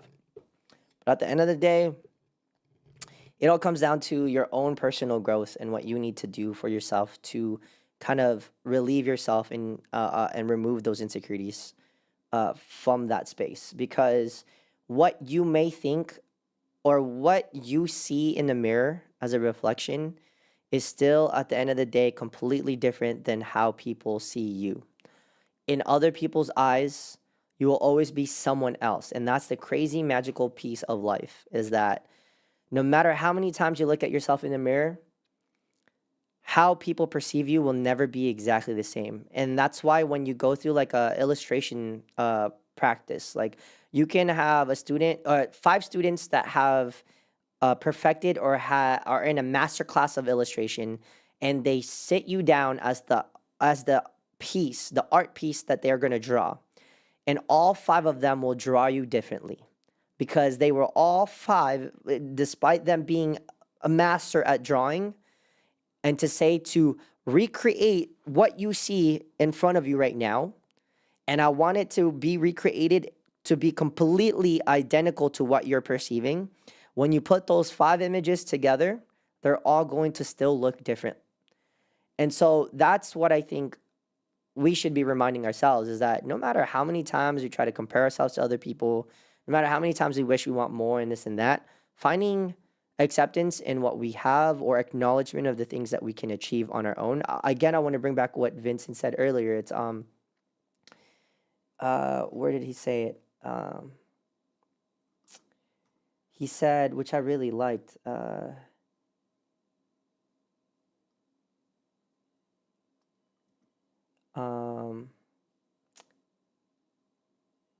personally, I compare myself with others because I believe I could also do the same thing or achieve more than I already have if I'm content with myself or not. It's not totally a bad thing to want more or do more. And that's an amazing piece of that is that it is okay to feel like you want more. But when you start feeling like, no, it's not fair that someone else has this, and I hate my life because I don't have it because that other person does, that's where the problem becomes, or that topic becomes the big issue to that. Is that now, Zealous and envious. yeah, that because that now becomes envy rather than just an insecurity. But an insecurity could also be a piece that, like, an acknowledgement that that you're like, I am capable of more, so I know I'm gonna do more for it. You Well, know? well, a lot of insecurities, like, and I mean, this is like every time I jump in here, I try to leave someone like, some sort of motivation that they can find later. Yeah. And during all this neurofeedback and helping a friend with agoraphobia and learning so much about, the mental psyche, one of the things that we worked on this week and had huge progression was because we actually discussed insecurities and why they exist. And the biggest like problem with insecurities is a lot of the times like low self-esteem, right? Yeah. So and that triggers like anxiety, and that Yep. triggers all the other Depression. Yeah. things. Yeah, fear of rejection and everything. And one of the things that we started focusing on is what is it, right? Like what is the root of the problem? And anxiety and low self-esteem and all that stuff, it all stems from your mental psyche not being able to predict the unknown, right? And if you sit there, and a lot of people that suffer from these issues, they're overthinkers and they can only think so far ahead. Yeah. And then they hit this roadblock to where it just completely stops them. And a lot of the times it's better to understand that the reason all these problems are existing is just because you're pushing your mental psyche too far. Mm. Sometimes you need to take 2 steps back, take a deep breath, and then just go with the flow. Like there's really AKA no Jeremiah. yeah, there's really no predicting the future. Like you don't know what the outcome of something is, and tomorrow isn't promised. So sometimes thinking that, oh well, I know I can do like this person's job and I can be better than them. How come I'm not promoted in work, etc. You know, blah blah blah. It's more or less just taking back and being like, well, why are you focusing on the unknown? You should be focusing more on yourself. Yeah. Yeah, because once that self-esteem builds up and that confidence thing, like just Everything you know, attracts to that. Yeah. it does, and and when you're Yeah. able to go in there and be like, yeah, I do my job better than you. It's not I know I can do my job better than you, you know. Yeah. And then it like facts don't lie. That's the truth. And if you can factually show that you can do your job better than someone else, then the promotions come. Then people start recognizing you. It's the old term of actions speak louder than words. Yeah. You know, and that even comes down to like insecurities. Like you want to kill your insecurities, show it through action. Don't show it by talking about it. Don't show it by like trying to like manipulate a situation. Just physically go. And everything else will follow. You'll create this like vortex of just like positivity behind you. That's great. Thank you guys, in the chat for definitely engaging all night tonight. Thank you for the people that showed up. Really appreciate you, Ed, for sharing your pieces here. I really appreciate the thoughts that you got to share about like the family stuff too. That was really important. This is where we're gonna end the podcast. We have definitely gone 40 minutes above, 50 minutes above. Literally after giving the disclaimer that we'll stop at 9. But it was such an engaging conversation and topic that we lost track of time. So I just want to say thank you guys again for being a part of this. Thank you, Hans. Thank you, Vincent. Thank you, all the other people in the chat. I would love to mention, but I should not. But thank you for participating and listening to everything that we got to talk about.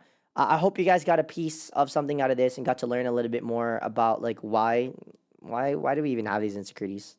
Kind of silly things sometimes, like even just like comparing ourselves to other people or attractiveness or like like relationship issues or whatever it may be. But if you guys are truly interested in all the things that we talk about constantly, please come and show up again next week on Transparency Thursday. Our next topic will actually be a little bit more about pop culture. And chat said W fears though. Yeah. All about it today. Shout out to the sushi and the food that Fears got to bring. Shout out to Milo. Yeah, Milo got to share his piece too. He's like, "What? I just got my bone here. I'm just trying to chill." But yeah, thank you guys for being here. Our next topic next week is going to be about pop culture. And speaking of pop culture, we are going to be talking about K-pop and grooming in K-pop. So the interesting dynamics of what the K-pop industry is doing, or what it's actually the underlying concern behind K-pop, the K-pop industry. If you want to hear that out, show up again 7:30 p.m. Pacific time next week, and we will try to end it. We'll have a guest. We should have a guest. We should have a guest. It might be someone that has been here before. He's a hardcore K-pop fan also, just as much as I am. So we'll definitely have an engaging conversation about this. So thank you guys again. You will see us again next week, and thank you for chiming in. I appreciate you guys. Let me end this now. Thank you, Ed. Thanks for showing up, man. I appreciate you sharing your thoughts. Wait. Laura May has one thing. Oh yes, go ahead. I just wanted to bring up a quote from Maddie from the show Euphoria that like stood out to me that I just remembered. She said 90% of life is confidence, and the thing about confidence is no one knows if it's real or not. Dang. Is it real? No, it's a Oh, yeah. delusion. Don't ask me the question that I asked you. Confidence. Is that real? Okay, yeah, well, Milo's got ASMR. confidence, so I Oh, think he that's a got yes. ASMR confidence. But yeah, this is where we're gonna end it. Thank you for that quote. Let's go through that. I'm gonna play my background outro. Yeah, everybody wave. Everybody say goodbye. Peace, peace, peace. Let me end this. See you next time. Let me mute everything here real quick.